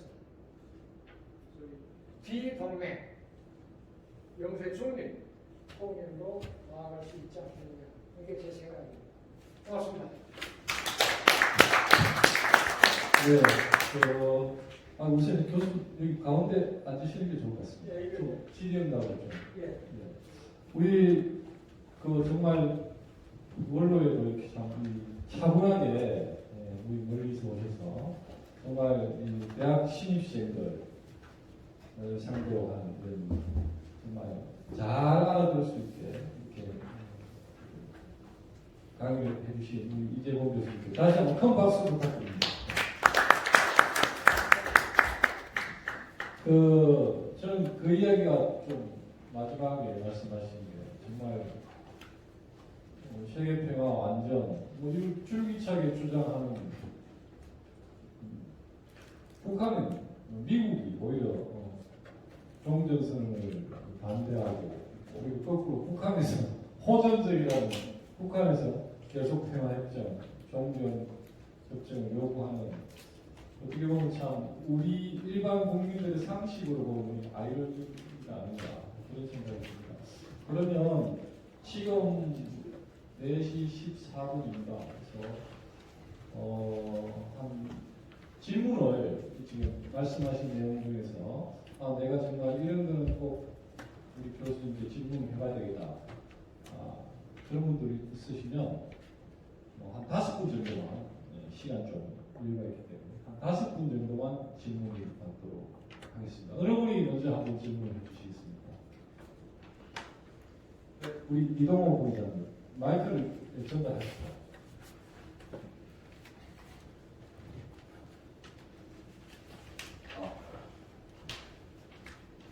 예, 이동호라고 합니다. 오늘 그 교수님 강의를 잘 들었습니다. 근데 그 강의 중에 하나 궁금한 게 하나 있는데요. 그 미국이 원로주의를 집회해서 고립주의로 가지 않았습니까?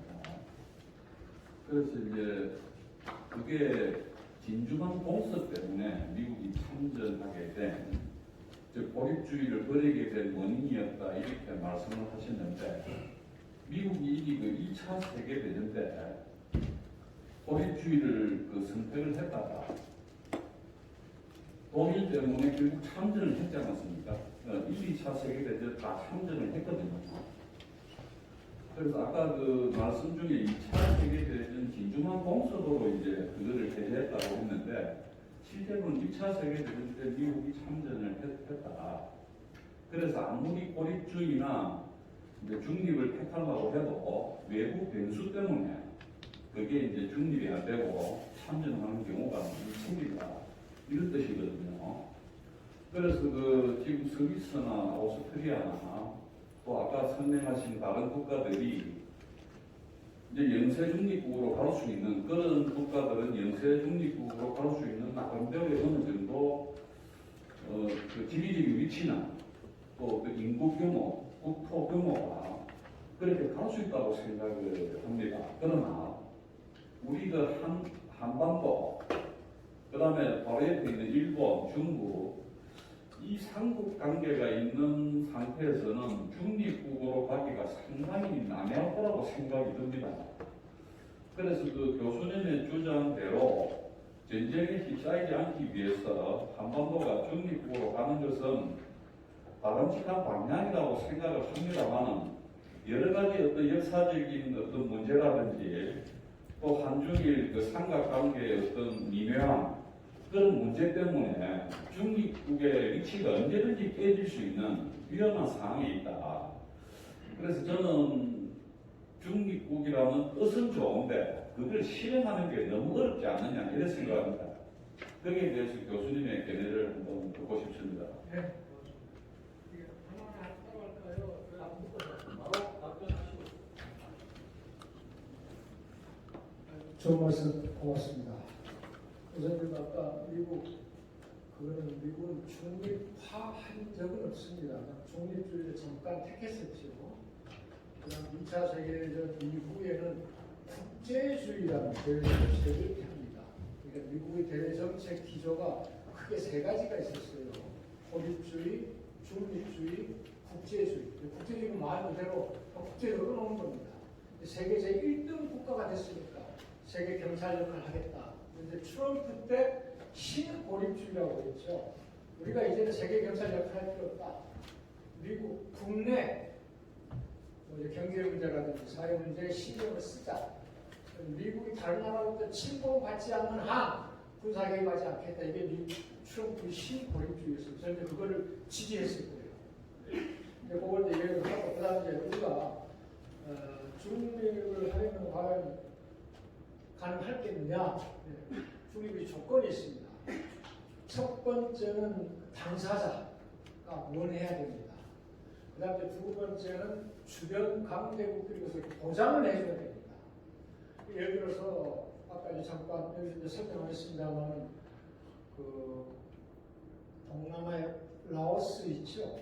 라오스는 전쟁에 시달려가지고 1960년대 초에 미국과 소련을 비롯한 강대국들이 중립을 추진했어요. 내부에서 합의를 보지 못했습니다. 그래서 이것이 중립이 되지 않았습니다. 근데 우리는 조건이 참 좋은 게요. 우선 북한이 원하고 우리 이제 통일 상대 주변 국가들 중에서 미국과 중국이 원할 것 같아요. 미국이 아까 중립하고 추진했다고 했잖아요. 언제 그랬어요?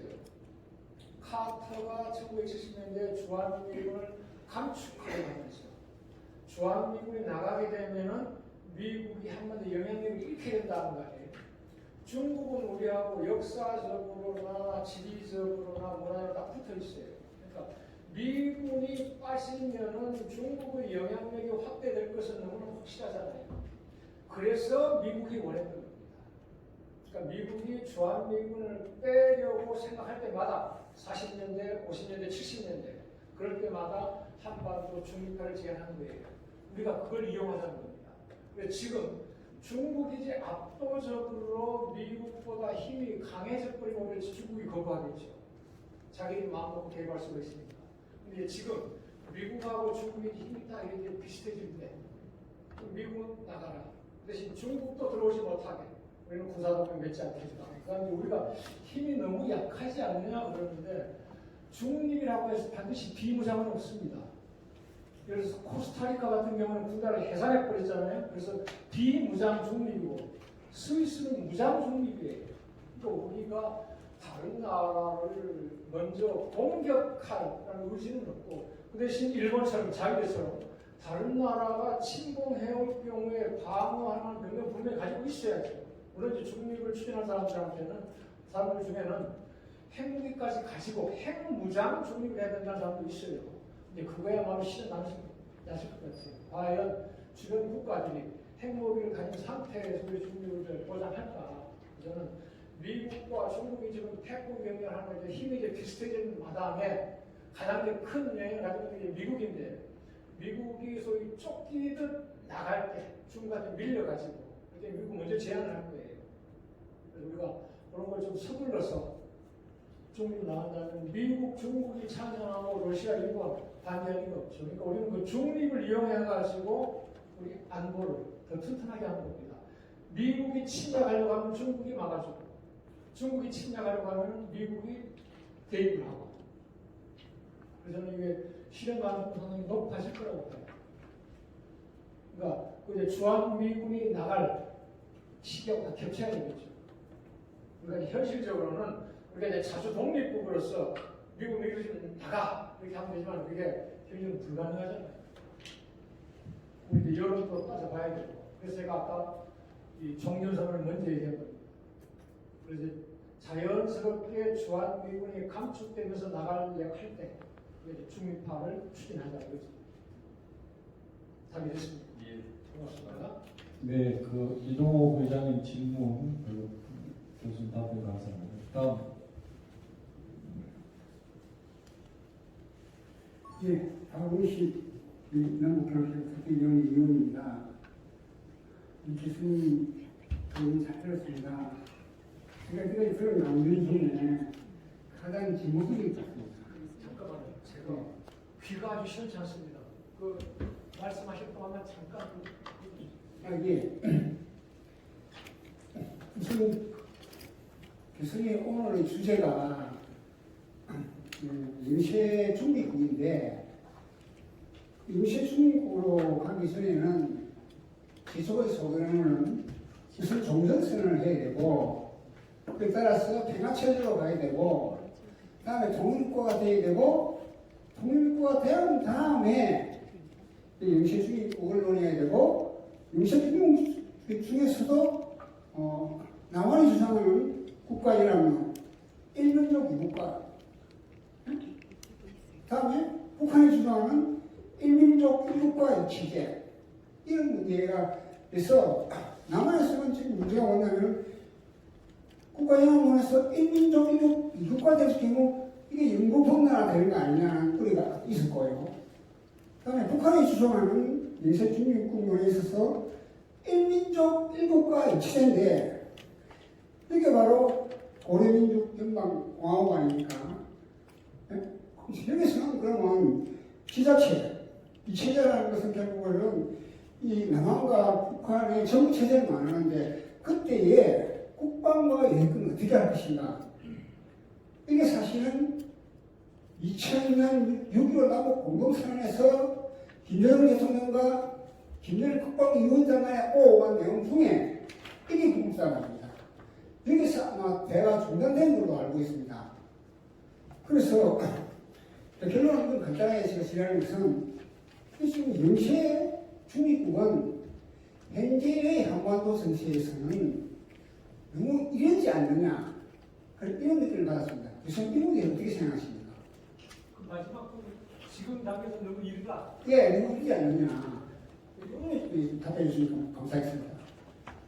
중립화를 공부하는 사람들은 순서를 어떻게 할 것이냐, 그러니까 통일을 한 뒤에 영세중립을 선언할 것이냐, 우리가 중립을 이룬 다음에 통일할 것이냐, 뭐 여러 가지가 있어요. 이게 뭐 원칙은 없습니다. 어떤 게 좀 실현 가능성이 높을까? 왜냐하면 우리가 아무리 좋은 방안이라도 실현 가능성이 없다면은 그런 망상, 환상이죠. 그래서 이 정책이나 이 방안은 기본적으로 두 가지 요건이 있어야 돼요. 첫째는 바람직해야 되고 두 번째는 실현 가능성이 있어야 된다 이건데 어느 쪽으로 진행하는 것이 실현 가능성이 가장 높아질까 이걸 좀 생각을 해본 거예요. 2000년 6.15 정상회담 말씀하셨는데 우리 남북이 모든 걸 하나로 합치는 걸 통일 생각하면 이건 어렵잖아요. 우리는 자본주의를 유지하고 있는데 우리 통일운동가들 중에서도 북쪽의 사회주의에 의해서 통일을 원하는 사람 별로 없을 거 아니에요. 저부터도 그렇고. 북쪽에서는 배는 좀 고프지만 자기네 사회주의가 필승불패라고 합니다. 그럼 우리 남쪽은 죽어도 자본주의, 북쪽은 죽어도 사회주의라면 통일 못하는 거죠. 이제 그게 바로 그래서 연방제 아니겠어요? 그래서 우리도 이제 통일을 3단계로 해놓은 게 당장 하나를 합치는 게 어려우니까 1단계는 화해, 협력, 평화, 공존을 하고 2단계 이제 국가연합 갔다가 3단계는 이제 완전 통일을 하면 이제 3단계는 북쪽에서 이제 상당히 이제 폭력적이라고 하는 거고 완전 통일이라고 하는 것은 그래서 남쪽의 국가연합이나 북쪽의 연방제에서 이제 낮은 단계. 이거 낮은 단계가 뭐냐면 연방제는 이제 아까 말씀하셨듯이 국가는 하나지만은 체제가 두 개잖아요. 그럼 체제가 두 개인데 남쪽의 자본주의 체제, 북쪽의 사회주의 체제. 외교권하고 군사권이 문제예요. 누가 어느 쪽이 외교권과 군사권을 가지고 이것이 어렵기 때문에 낮은 단계가 국가연합하고 비슷한 거죠.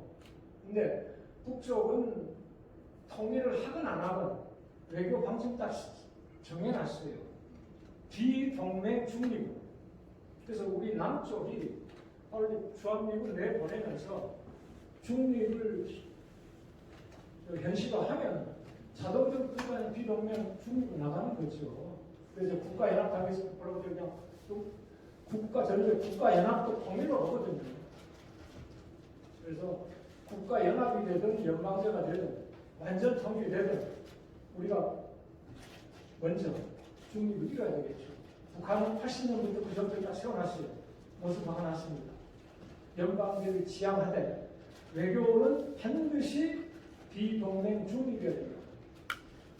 우리가 이걸 지금 못 쫓아가고 있습니다.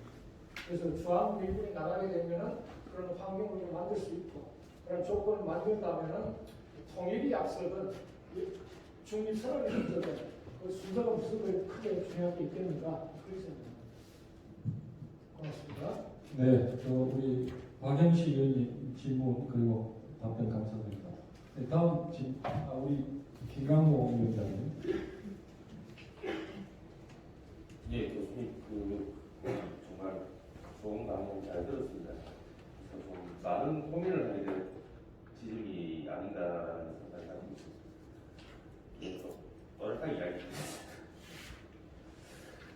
지금 이제 사실 가장 큰 고민이 그러니까 중립화의 과정에서 저희가 이제 고민을 하는 것이 사실은 이제 바이든 행정부의 어떤 이 한반도 정세를 어떻게 바라보느냐에 대한 것이 이제 큰 과제인데 실제로 이제 바이든 행정부에서 어떤 대중이나 대북 전략에 있어서 가지고 있는 아미티지 나이 보고서는 보면은 실제로 이제 여전히 북한에 비핵화는 단기적으로는 비현실적이다라는 생각을 갖고 있고 두 번째는 봉쇄와 억제로 간다라는 것이고 제1의 주적은 중국이라는 것을 명시하지 않습니까? 그리고 제2의 적은 북한이라는 것을 명시하고 있습니다.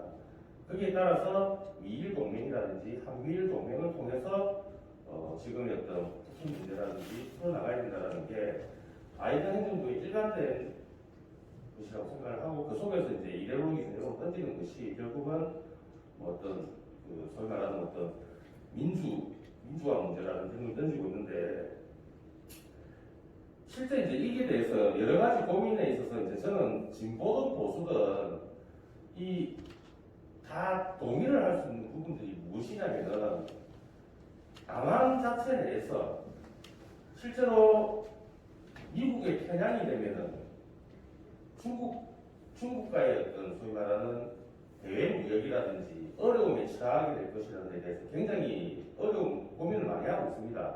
이전에 이제 사드 배치 이후에 소위 말해서 이제 중국 관광객이 격감을 하고 그다음에 지금 한한령이 아직도 여전히 해제가 안 돼 있기 때문에 코로나 이후에도 어떻게 중국 관계가 안 풀리면 실제로 저희 나라의 남한에 있어서는 이 소위 말하는 경제적인 어떤 대외 무역을 할 수도 없는 단계가 있기 때문에 무조건 미국을 따라갈 수 없어요. 그래서 이에 대해서 진보도 보수도 모두가 동의를 하고 있습니다.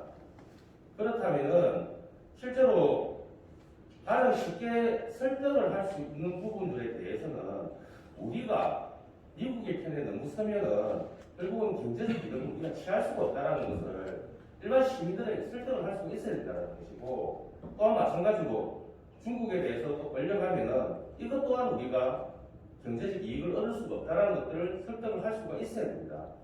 그 속에서 중립화라는 방안이 경제적 이익이라든지 이것과 연관시켜가지고 할 필요가 아니겠나라는 생각을 가지고 있고요. 그래서 저희가 남북교류협력 특위를 하면서 계속적으로 이야기를 했던 것이 부산은 이 유라시아 대륙의 출발지이자 도착지가 아닙니까? 그래서 개성공단에 재개를 통해서 부산의 경제를 발전시킬 수 있는 방안을 모색하자. 두 번째는 남북 대륙철도, 유라시아 대륙철도를 만들어가지고 어떤 경제협력을 통해는 부산 경제 발전을 만든다는 기회를 잡자라고 이야기를 하면은 사실은 일반 시민들이 동의를 했습니다. 근데 오늘도 제가 아는 통일운동 하시는 활동가 한 분이 지역에서 한미군사훈련 해체하라는 피켓을 들고 있으니까 지나가시는 어른들은 이 빨갱이랑 욕을 하고 가는 거죠. 설득을 못하니까 저희는 그냥 이념적인 어떤 활동에 대한 어떤 신념으로서 하지만 그런 활동에 대한 신념이 실제 일반적 시민들에게는 안 믿기고 역효과가 발생하는 것들이 있습니다, 사실은. 그래서 사실 교수님이 어떤 말씀하시는 내용들이 굉장히 신선하게 받아들이시고 또 그것을 어떻게 우리가 우리의 내용으로 만들어 나가서 설득을 할 수 있는가라는 것이 굉장히 중요할 것 같아요. 그래서 근데 단순하게 영세 중립 통일이라는 담론만 던져가지고는 일반 시민들이 받아들이기 어려운 거죠. 그래서 이러한 부분들에 대해서 좀 더 디테일하게 해나갈 수 있는 전략이 어떤 것인지를 설명을 부탁드리겠습니다. 시의원님이 의정 활동하시고 이 통일 공부하신 것 같아요. 좋은 말씀 고맙습니다. 아까 잠깐 말씀드렸듯이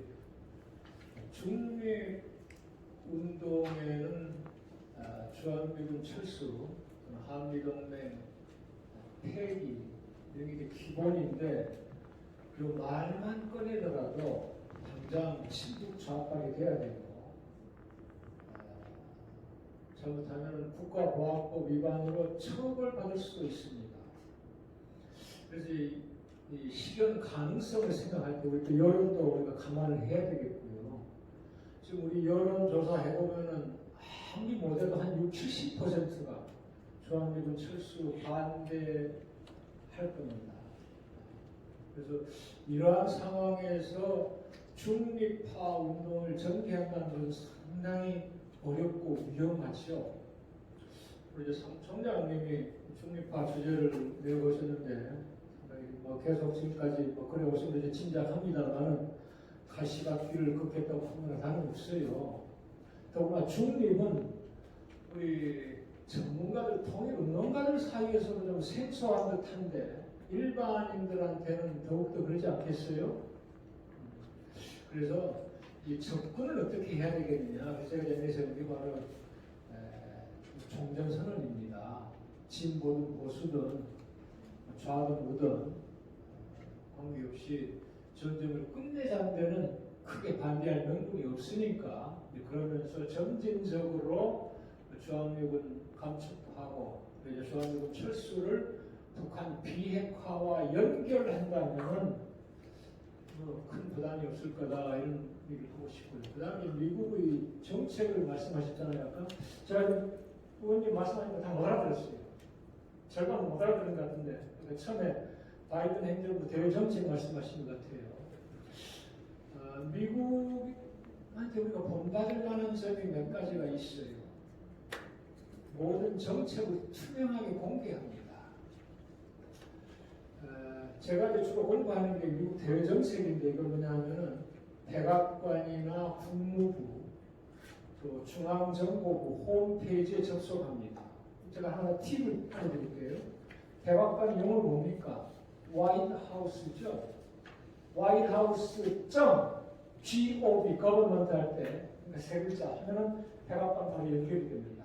whitehouse.gov 국무부가 스테이트 디파트먼트잖아요. state.gov 하면 국무부가 나옵니다. CIA.gov 하면 중앙정보부예요. 바로 지난주에 3월 3일자로 국무부 장관이 미국 대외정책 초안 발표했고 그 날짜로 백악관에 미국의 안보전략이라고 이게 이제 확정된 게 아니니까 interim 중간이라는 말을 썼어요. 그래서 interim National Security Strategic Guidance 이렇게 해가는데 미국의 대외 정책 근간이 되는 겁니다. 여기 보면 아까 제가 조금 말씀드린 거예요. 민주주의 동맹 회의를 하겠다든지 그래서 전부 다 이제 중국을 개념하는 거란 말이에요. 그러니까 이게 한 20페이지 정도 되는데 절반 이상을 중국이 할애하고 있습니다. 어떻게 중국을 견제하고 봉쇄할지. 그런데 우리나라에서는 모든 언론이라든지 전문가들이 말하는 게 미국의 대외 정책이 이렇게 갈 것이기 때문에 그거 준비해야 된다 이런 식이에요. 그러니까 미국을 추종해야 된다는 말밖에 없어요. 저는 이게 너무 답답한 거예요. 현실적으로 그렇지 않은 경우가 있습니다. 그래서 아까 클린턴, 지금 저 바이든 행정부가 출범할 때 우리 사회에서 어떤 얘기가 나왔느냐면은 지금 바이든 대통령부터 대부분 그 장관들이 클린턴 때 오바마 때 일했던 사람들이란 말이에요. 그래서 오바마가 2번 했기 때문에 오바마 3기가 될 것이냐 클린턴 3기가 될 것이냐 그러니까 이 앞에 공화당 정권 빼놓고 바로 앞이 오바마고 그 앞이 클린턴이니까 그런 얘기를 하는 게 무슨 뜻이냐면은 클린턴 93년에 취임해가지고 저는 아주 북한에서 호전적이었습니다. 그래서 그 판문점을 방문해가지고 뭐라고 한 줄 아세요? 만약에 북한이 핵무기 개발을 지속한다면 그것은 그들의 국가의 종말을 맞이할 것이라 했어요. It would be the end of their country. 얼마나 끔찍한 말이에요. 정권이 없으면 국가 자체가 없을 겁니다. 그런 사람을 김대중이 만났습니다. 김대중이 설득을 한 거예요. 그리고 클린턴 때 바로 북한을 폭격할 뻔했잖아요. 94년도에 이제 카터가 가서 좀 기분이 달라서 남북 정상회담 한도 되고, 그러니까 클린턴의 초기에는 아주 호전적이었는데 폭력적이었고, 김대중이 설득을 해가지고 97년 남자는 98년부터 클린턴을 끌어들인 거예요. 그래서 클린턴이 한 말이 아주 유명하잖아요. 대통령 각하 알겠습니다. 이제 각하가 운전대를 잡으세요. 내가 조수석이 안 돼요. 그때 나온 게 바로 운전자론입니다. 그 다음 이제 부시 때는 어땠어요? 아들 부시 때. 얼마나 초기에 폭력적이었어요. 그런 사람을 김대중 대통령이 또 불러드렸잖아요. 미국에 갔을 때는 얼마나 서름 받았어요. DC는 우리 많이 알려졌잖아요. 아주 노골적으로 냉대를 받았어요. 청와대 불러가지고 그 김대중 대통령의 말 그대로 빌리자면 젖 먹던 힘까지 발휘해서 직접 얘기를 했어요. 이 사람이 선고 출신이다만 직접 영어를 합니다. 미국에서 영어로 강연을 한 사람이에요. 그러니까 자기가 직접 어떠한 학자보다도 북한 독일 문제를 오랫동안 많이 공부를 해왔기 때문에 그걸 설득을 한 거예요. 그래서 부시하고 저기 이제 갔잖아요. 판문점 앞에 이제 돌아서 전망대 가가지고 강연하는데 부시가 그 말을 한 거예요. 앞으로 북한을 적으로 삼자, 북한을 공격하지 않겠다. 남북관계 진전 지지한다. 이렇게 선언한 거예요. 그래서 그때 김대중 대통령이 당시 통일부 장관하던 정세현 불러가지고 내가 부시 설득해놨으니까 이제 당신 알아서 해. 그래서 그때 남북관계가 가장 크게 진전이 됐죠. 그 다음에 오바마예요. 오바마는 어땠냐면 처음에 아주 호의적으로 나왔어요. 북한 핵 협상하고 싶다고 했습니다. 그때 대통령은 이명박이었어요. 이명박이 반대를 한 거예요. 북한을 몰아붙이면은 붕괴시킬 수가 있다 이거예요. 그래서 그때 나온 게 비핵 개방 상선이라고 하는 겁니다. 북한이 먼저 핵을 포기해. 그리고 개방을 하면은 북한 국민 1인당 3,000달러 군소득을 만들어주겠다는 말입니다. 박근혜도 그걸 이어받아가지고 소위 통일 개방이라는 말을 했고, 그때 그러니까 이명박이나 박근혜는 북한을 붕괴시켜가지고 통일하는 그런 정책을 구사했던 겁니다. 그러니까 오바마한테 뭐 북한하고 협상을 하느냐고 북한의 정부에 핵실험도 하고 뭐하고 하는데, 그래서 나오는 걸 전략적 인내 무시라는 겁니다. 그러니까 이게 지금 뭘 하냐면은 미국의 대통령이 중요한 게 아니라 한국의 대통령이 중요하다 이거예요. 어떠한 사람이 한국의 지도자가 돼가지고 미국 대통령의 정책을 바꾸도록 만드느냐. 그러니까 지금 우리 이제 시민사회도 마찬가지로 모든 사람 전문가들이 미국의 대외 정책이 이렇게 갈 테니까 우리가 이렇게 가야 된다. 오로지 추정하는 말밖에 없어요. 그것을 우리가 어떻게 설득을 해가지고 남북관계가 진전되도록 적극적으로 하는 그게 없단 말이에요.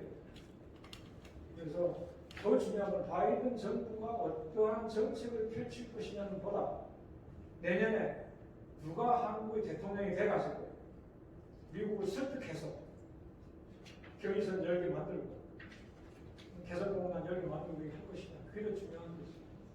그러니까 우리가 좀 자주성을 지녀야 된다 이거예요.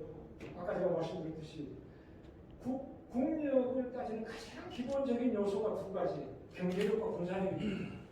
우리 경제력 세계 10등 안팎이에요.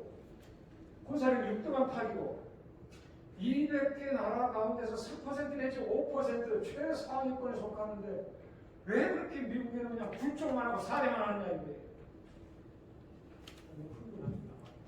하여튼 우리 여론이 그렇기 때문에 할 수가 없어요. 이걸 이제 서서히 고쳐나가야 되겠죠. 그래서 항상 좋아하는 게 정신적입니다. 그래서 주한미군 철수, 한미동 멘탈이 지금 절대 이대로 꺼내지 말고 중립이 뭔지도 모르는데 종전선언 운동부터 하자.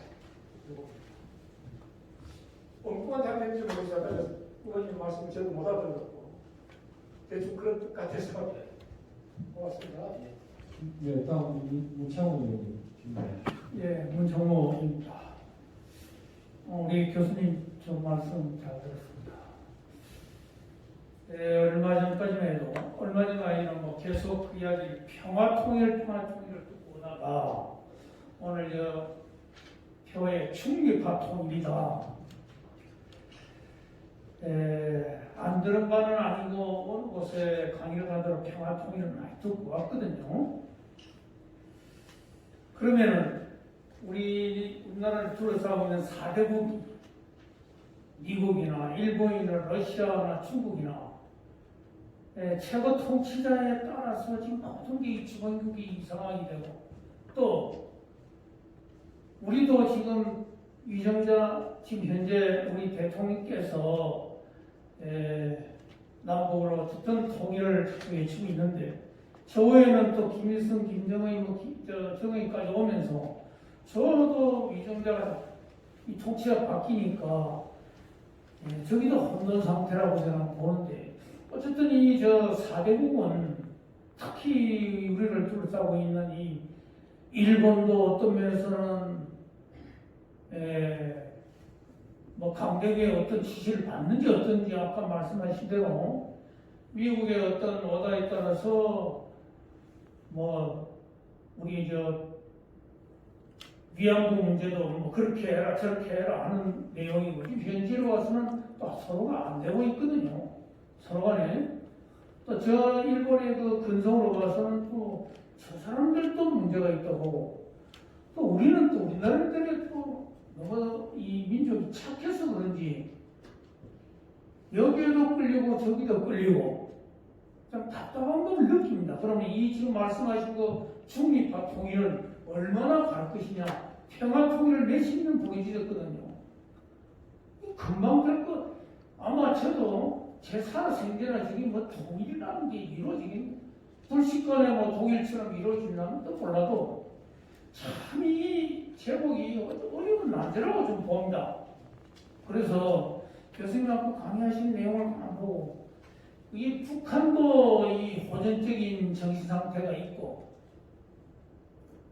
또 아까 뭐 미국도 뭐 전쟁을 싫어하는 국가도 아니다 하는데 그럼 과연 우리 대한민국은 어디로 어떻게 주장하시는 교수님들마다 언제나 우리가 이 교수님께서는 백중리와 통일을 부르짖고 나가자 하시는데 지금 얼마 전까지 평화 통일을 많이 외쳤단 말이에요.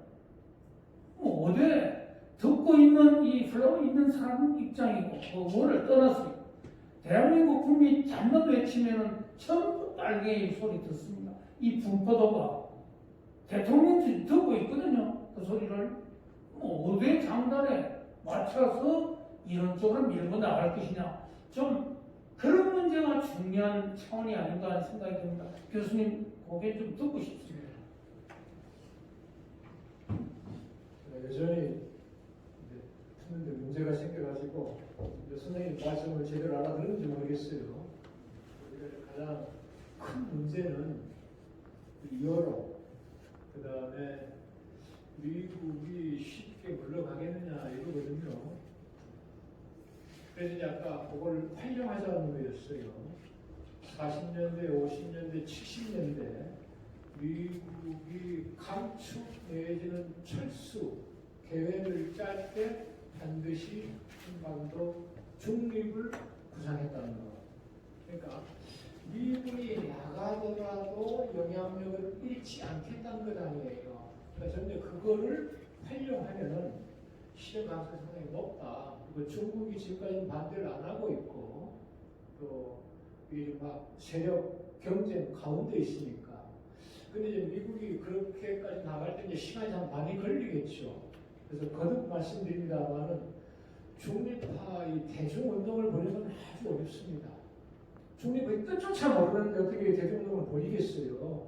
그래서 저는 주님의 대중 여기 이제 내걸지 말고 그냥 좀 자주성 회복이라고 할까요? 이게 이제 가장 급선무죠 우리한테는. 너무나도 미국에 매달려 있으니까 미국이 나가면 금전이나 죽을 것처럼 적화될 것처럼 생각하니까. 그 다음에 이제 주한미군 철수에 대해서 우리가 두려움을 갖는 것은 북한이 핵무기를 갖고 있기 때문에 아니에요. 그러니까 종전선언이나 평화협정도 북한이 핵무기를 가지고 있으니까 안 된다. 이것도 우리 모순이에요. 왜냐하면 과거 1953년부터 1991년까지 우리 남한에 수천 개 핵무기가 있었어요. 그때는 북한 핵무기 없었습니다. 그러니까 우리 땅 남한 땅에 핵무기가 있고 주한미군도 있고 북한 땅에는 핵무기도 없고 러시아 군대, 중국 군대도 없고 그때도 북한은 종전하자 평화협정 맺자고 했는데 우리가 반대했어요. 그러니까 북한이 핵무기를 가지고 있기 때문에 전쟁 끝내면 안 되고 평화협정 맺으면 안 되고 그건 말이 안 되는 모순이죠. 그럼 우리가 핵무기가 있고 그쪽에 없을 때는 왜 반대했느냐? 그러니까 주한미군이 여기 떠나기 싫어서 그런 얘기를 한 거예요. 그래서 우리가 북한 핵무기가 있는 한 주한미군 떠나면 안 된다고 하니까 그걸 동시에 해결하자 이거예요. 그래서 아까도 말씀드렸습니다만 북한은 왜 핵무기를 가졌겠어요? 미국이 위협을 하고 있고 남한하고 재래식 군비 경쟁을 할 수가 없잖아요. 우리 국방비가 GDP의 2.8% 돼요. 북한은 GDP 100%를 군비로 쏟아도 우리 못 따라옵니다. 우리하고 그만큼 경제력 차이가 있잖아요. 그러니까 GDP의 10%, 15%를 군비로 쓴다고 하더라도 우리 10분의 1밖에 안 된단 말이에요. 이런 상황에서 어떻게 재래식 군비 경쟁을 하겠어요? 안 되는 거죠. 그래서 핵무기하고 미사일 개발하는 것 아니겠어요?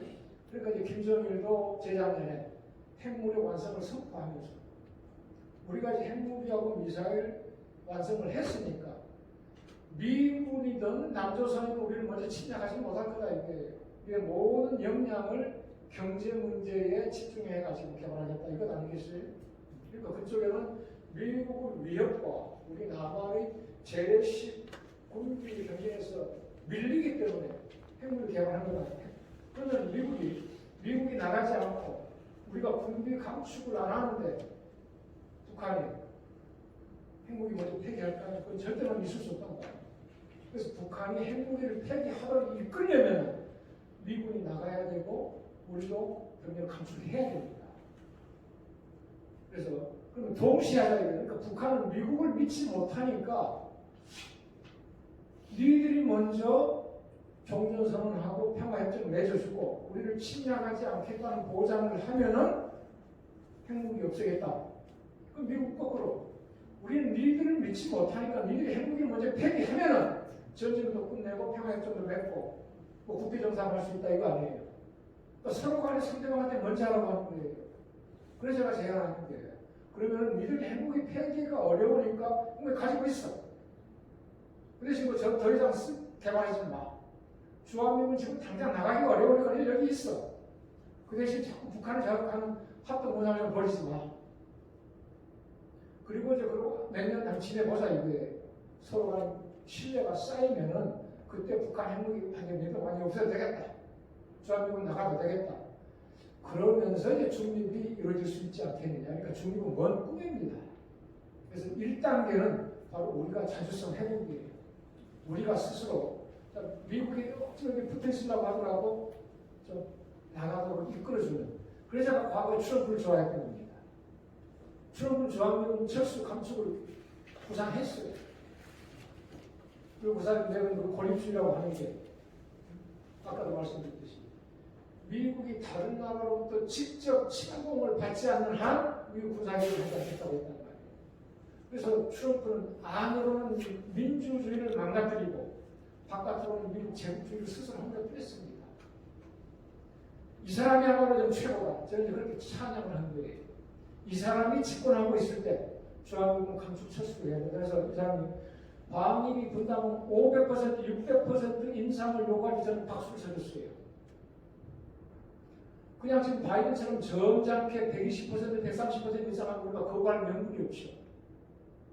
한꺼번에 500%, 600% 올라가니까 많은 사람들이 나를 핀 거 아니에요. 이 기회에 주한미군의 실체를 파악해가는 거예요. 그래서 트럼프는 이제 어떤 구상을 하셨냐면은 우리는 이제 주일 미군이고 주한미군 해외에 파견된 미군들을 전부 다 지금 불러오겠다고 했어요. 근데 만약 우리 군대가 필요하면은 니들이 100% 비용을 부담해라. 그게 2016년 선거 과정에서부터 나왔던 얘기입니다.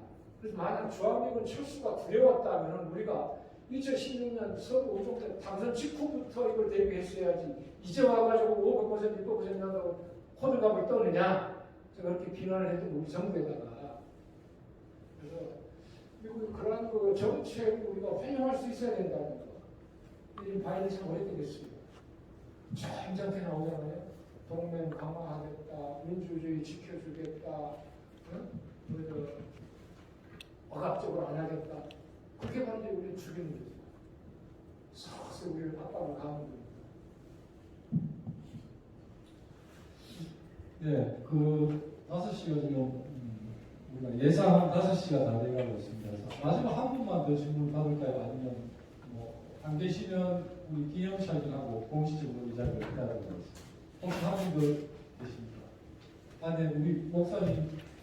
네, 그럼 마지막으로 한 분만 더 받고 기념사진을 끝으로 이 자리를 폐하도록 하겠습니다. 예, 오늘 강의 너무 잘 들었습니다.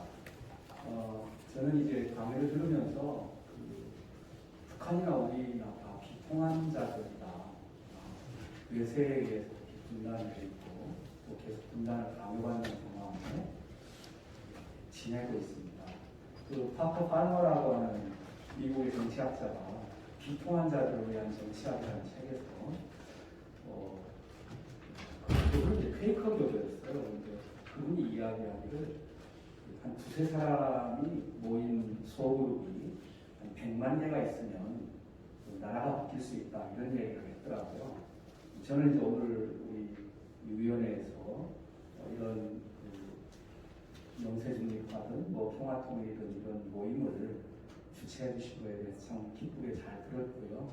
제 바람은 전체 여론을 움직이고 있는 우리나라 여론 그 형성층이 대체로 50대, 40대, 60대 이렇게 돼 있는데 지금 젊은이 청년들 이야기를 들어보면 사실 통일에 거의 관심이 없습니다.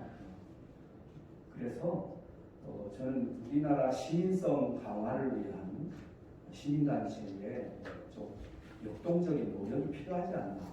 이를테면 금방 오늘 강의 그 흐름의 전체를 보면 결국 30-40년 뒤 또는 그 안에 미국과 중국의 전쟁 차원하에 한반도가 이렇게 휩쓸릴 위험이 있는데 이런 위험을 앞둔 우리들의 다음 세대들이 이러한 위험을 직감하고 또 감지하고 스스로 이런 전쟁을 막을 수 있는 시민성 제고를 위한 시민단체 또는 이런 기관들의 최선을 다한 그 소그룹 모임이나 세미나를 확산해야 된다.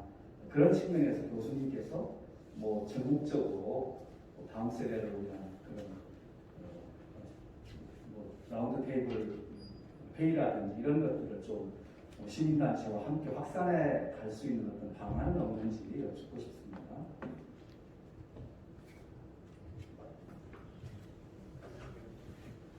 제 나이가 이제 60 중반인데요. 가장 먼저 귀가 망가진 것 같아요. 이렇게 동안입니다만. 그래서 그 목사님 첫 부분을 잘 못 알아들었어요. 이제 나중에 뭐 이제 다음 세대 통일 얘기 나오니까 제가 통일에 대해서 한마디만 하겠습니다. 오늘 우리가 뭐 중미 뭐 30-40년 미중 태평 경쟁 뭐 20-30년 얘기를 했는데 통일 역시 마찬가지예요. 우리는 통일층들이 전부 다 통일에 관심이 많은 분들인데 통일로 활동하고 계시고 통일이라는 말 자체, 아까 이제 중립이라는 말 자체도 잘 모르고 있다는데 통일이라는 말 자체도 마찬가지예요. 어떤 게 통일입니까? 어떤 상태가? 우리는 1945년 8월 38선으로 땅덩이가 쪼개졌어요. 53년에 휴전선으로 바뀌었습니다. 그러니까 땅덩어리가 두 개가 됐죠. 1948년 서로 다른 체제가 두 개 들어섰어요. 이념적으로 체제로 두 개가 돼버렸죠. 50년에서 53년까지 한국 전쟁을 통해서 한민족 같은 피조리 원수가 돼버렸습니다.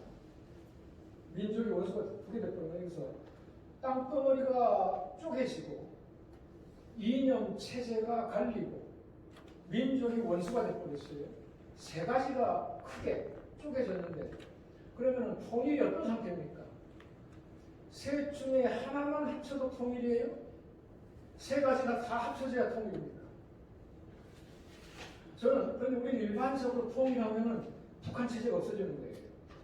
흡수 통일이라는 말을 사용하지 않지만은 북한이 없어져 버려가지고 그러니까 우리 이제 통일하면은 이제 젊은 세대들이 지금까지 70년 동안 헤어져 살아왔는데 통일되면 얼마나 큰 사회 혼란이 생기겠는가. 그 다음에 우리는 세계 10위권의 경제력을 가지고 있는데 저 빌어먹고 굶어주는 새끼들 우리가 그것까지 먹여주려면 얼마나 세금을 많이 터내야 될 건가. 이런 거란 말이에요. 통일이라는 인식이 잘못된 거죠. 그러한 통일은 안 올 거예요. 그러니까 땅덩어리만 합쳐져도 통일 또는 체제만 합쳐져도 통일, 민족이 합쳐져도 통일 그 셋 중에 하나라면 쉽지요. 우리 민족 간의 원수감, 적대 이것만 없어져도 민족 통일되는 거 아니에요? 세 가지가 다 특히 두 번째 체제 이거 합쳐지기 곤란하겠죠. 가장 어렵겠죠. 그래서 세 가지가 전부 다 합쳐지는 통일이라면 앞으로 3, 40년, 4, 50년 영원히 안 올 수도 있겠고요. 북한이 준비하는 게 바로 그거예요. 그래서 연방이죠. 근데 우리는 북한이 무너질 걸로 생각하니까 그냥 내일이라도 올 수 있고 이명박처럼 도둑처럼 찾아올 수 있다. 그래서 통일 항아리를 거저 오문도 한다고 했고 그래서 통일이 개념부터 생각해보세요. 선생님들. 어느 것이 합쳐지는 게 통일인가. 지금까지 선생님은 어떤 생각을 해보셨는가. 그래서 저는 그 가장 큰 목표 세 가지가 전부 다 합쳐지는 게 통일이라면 제가 늙어 죽을 때까지 제가 100살까지 산다고 하더라도 그때 가능하지 않다고 생각합니다.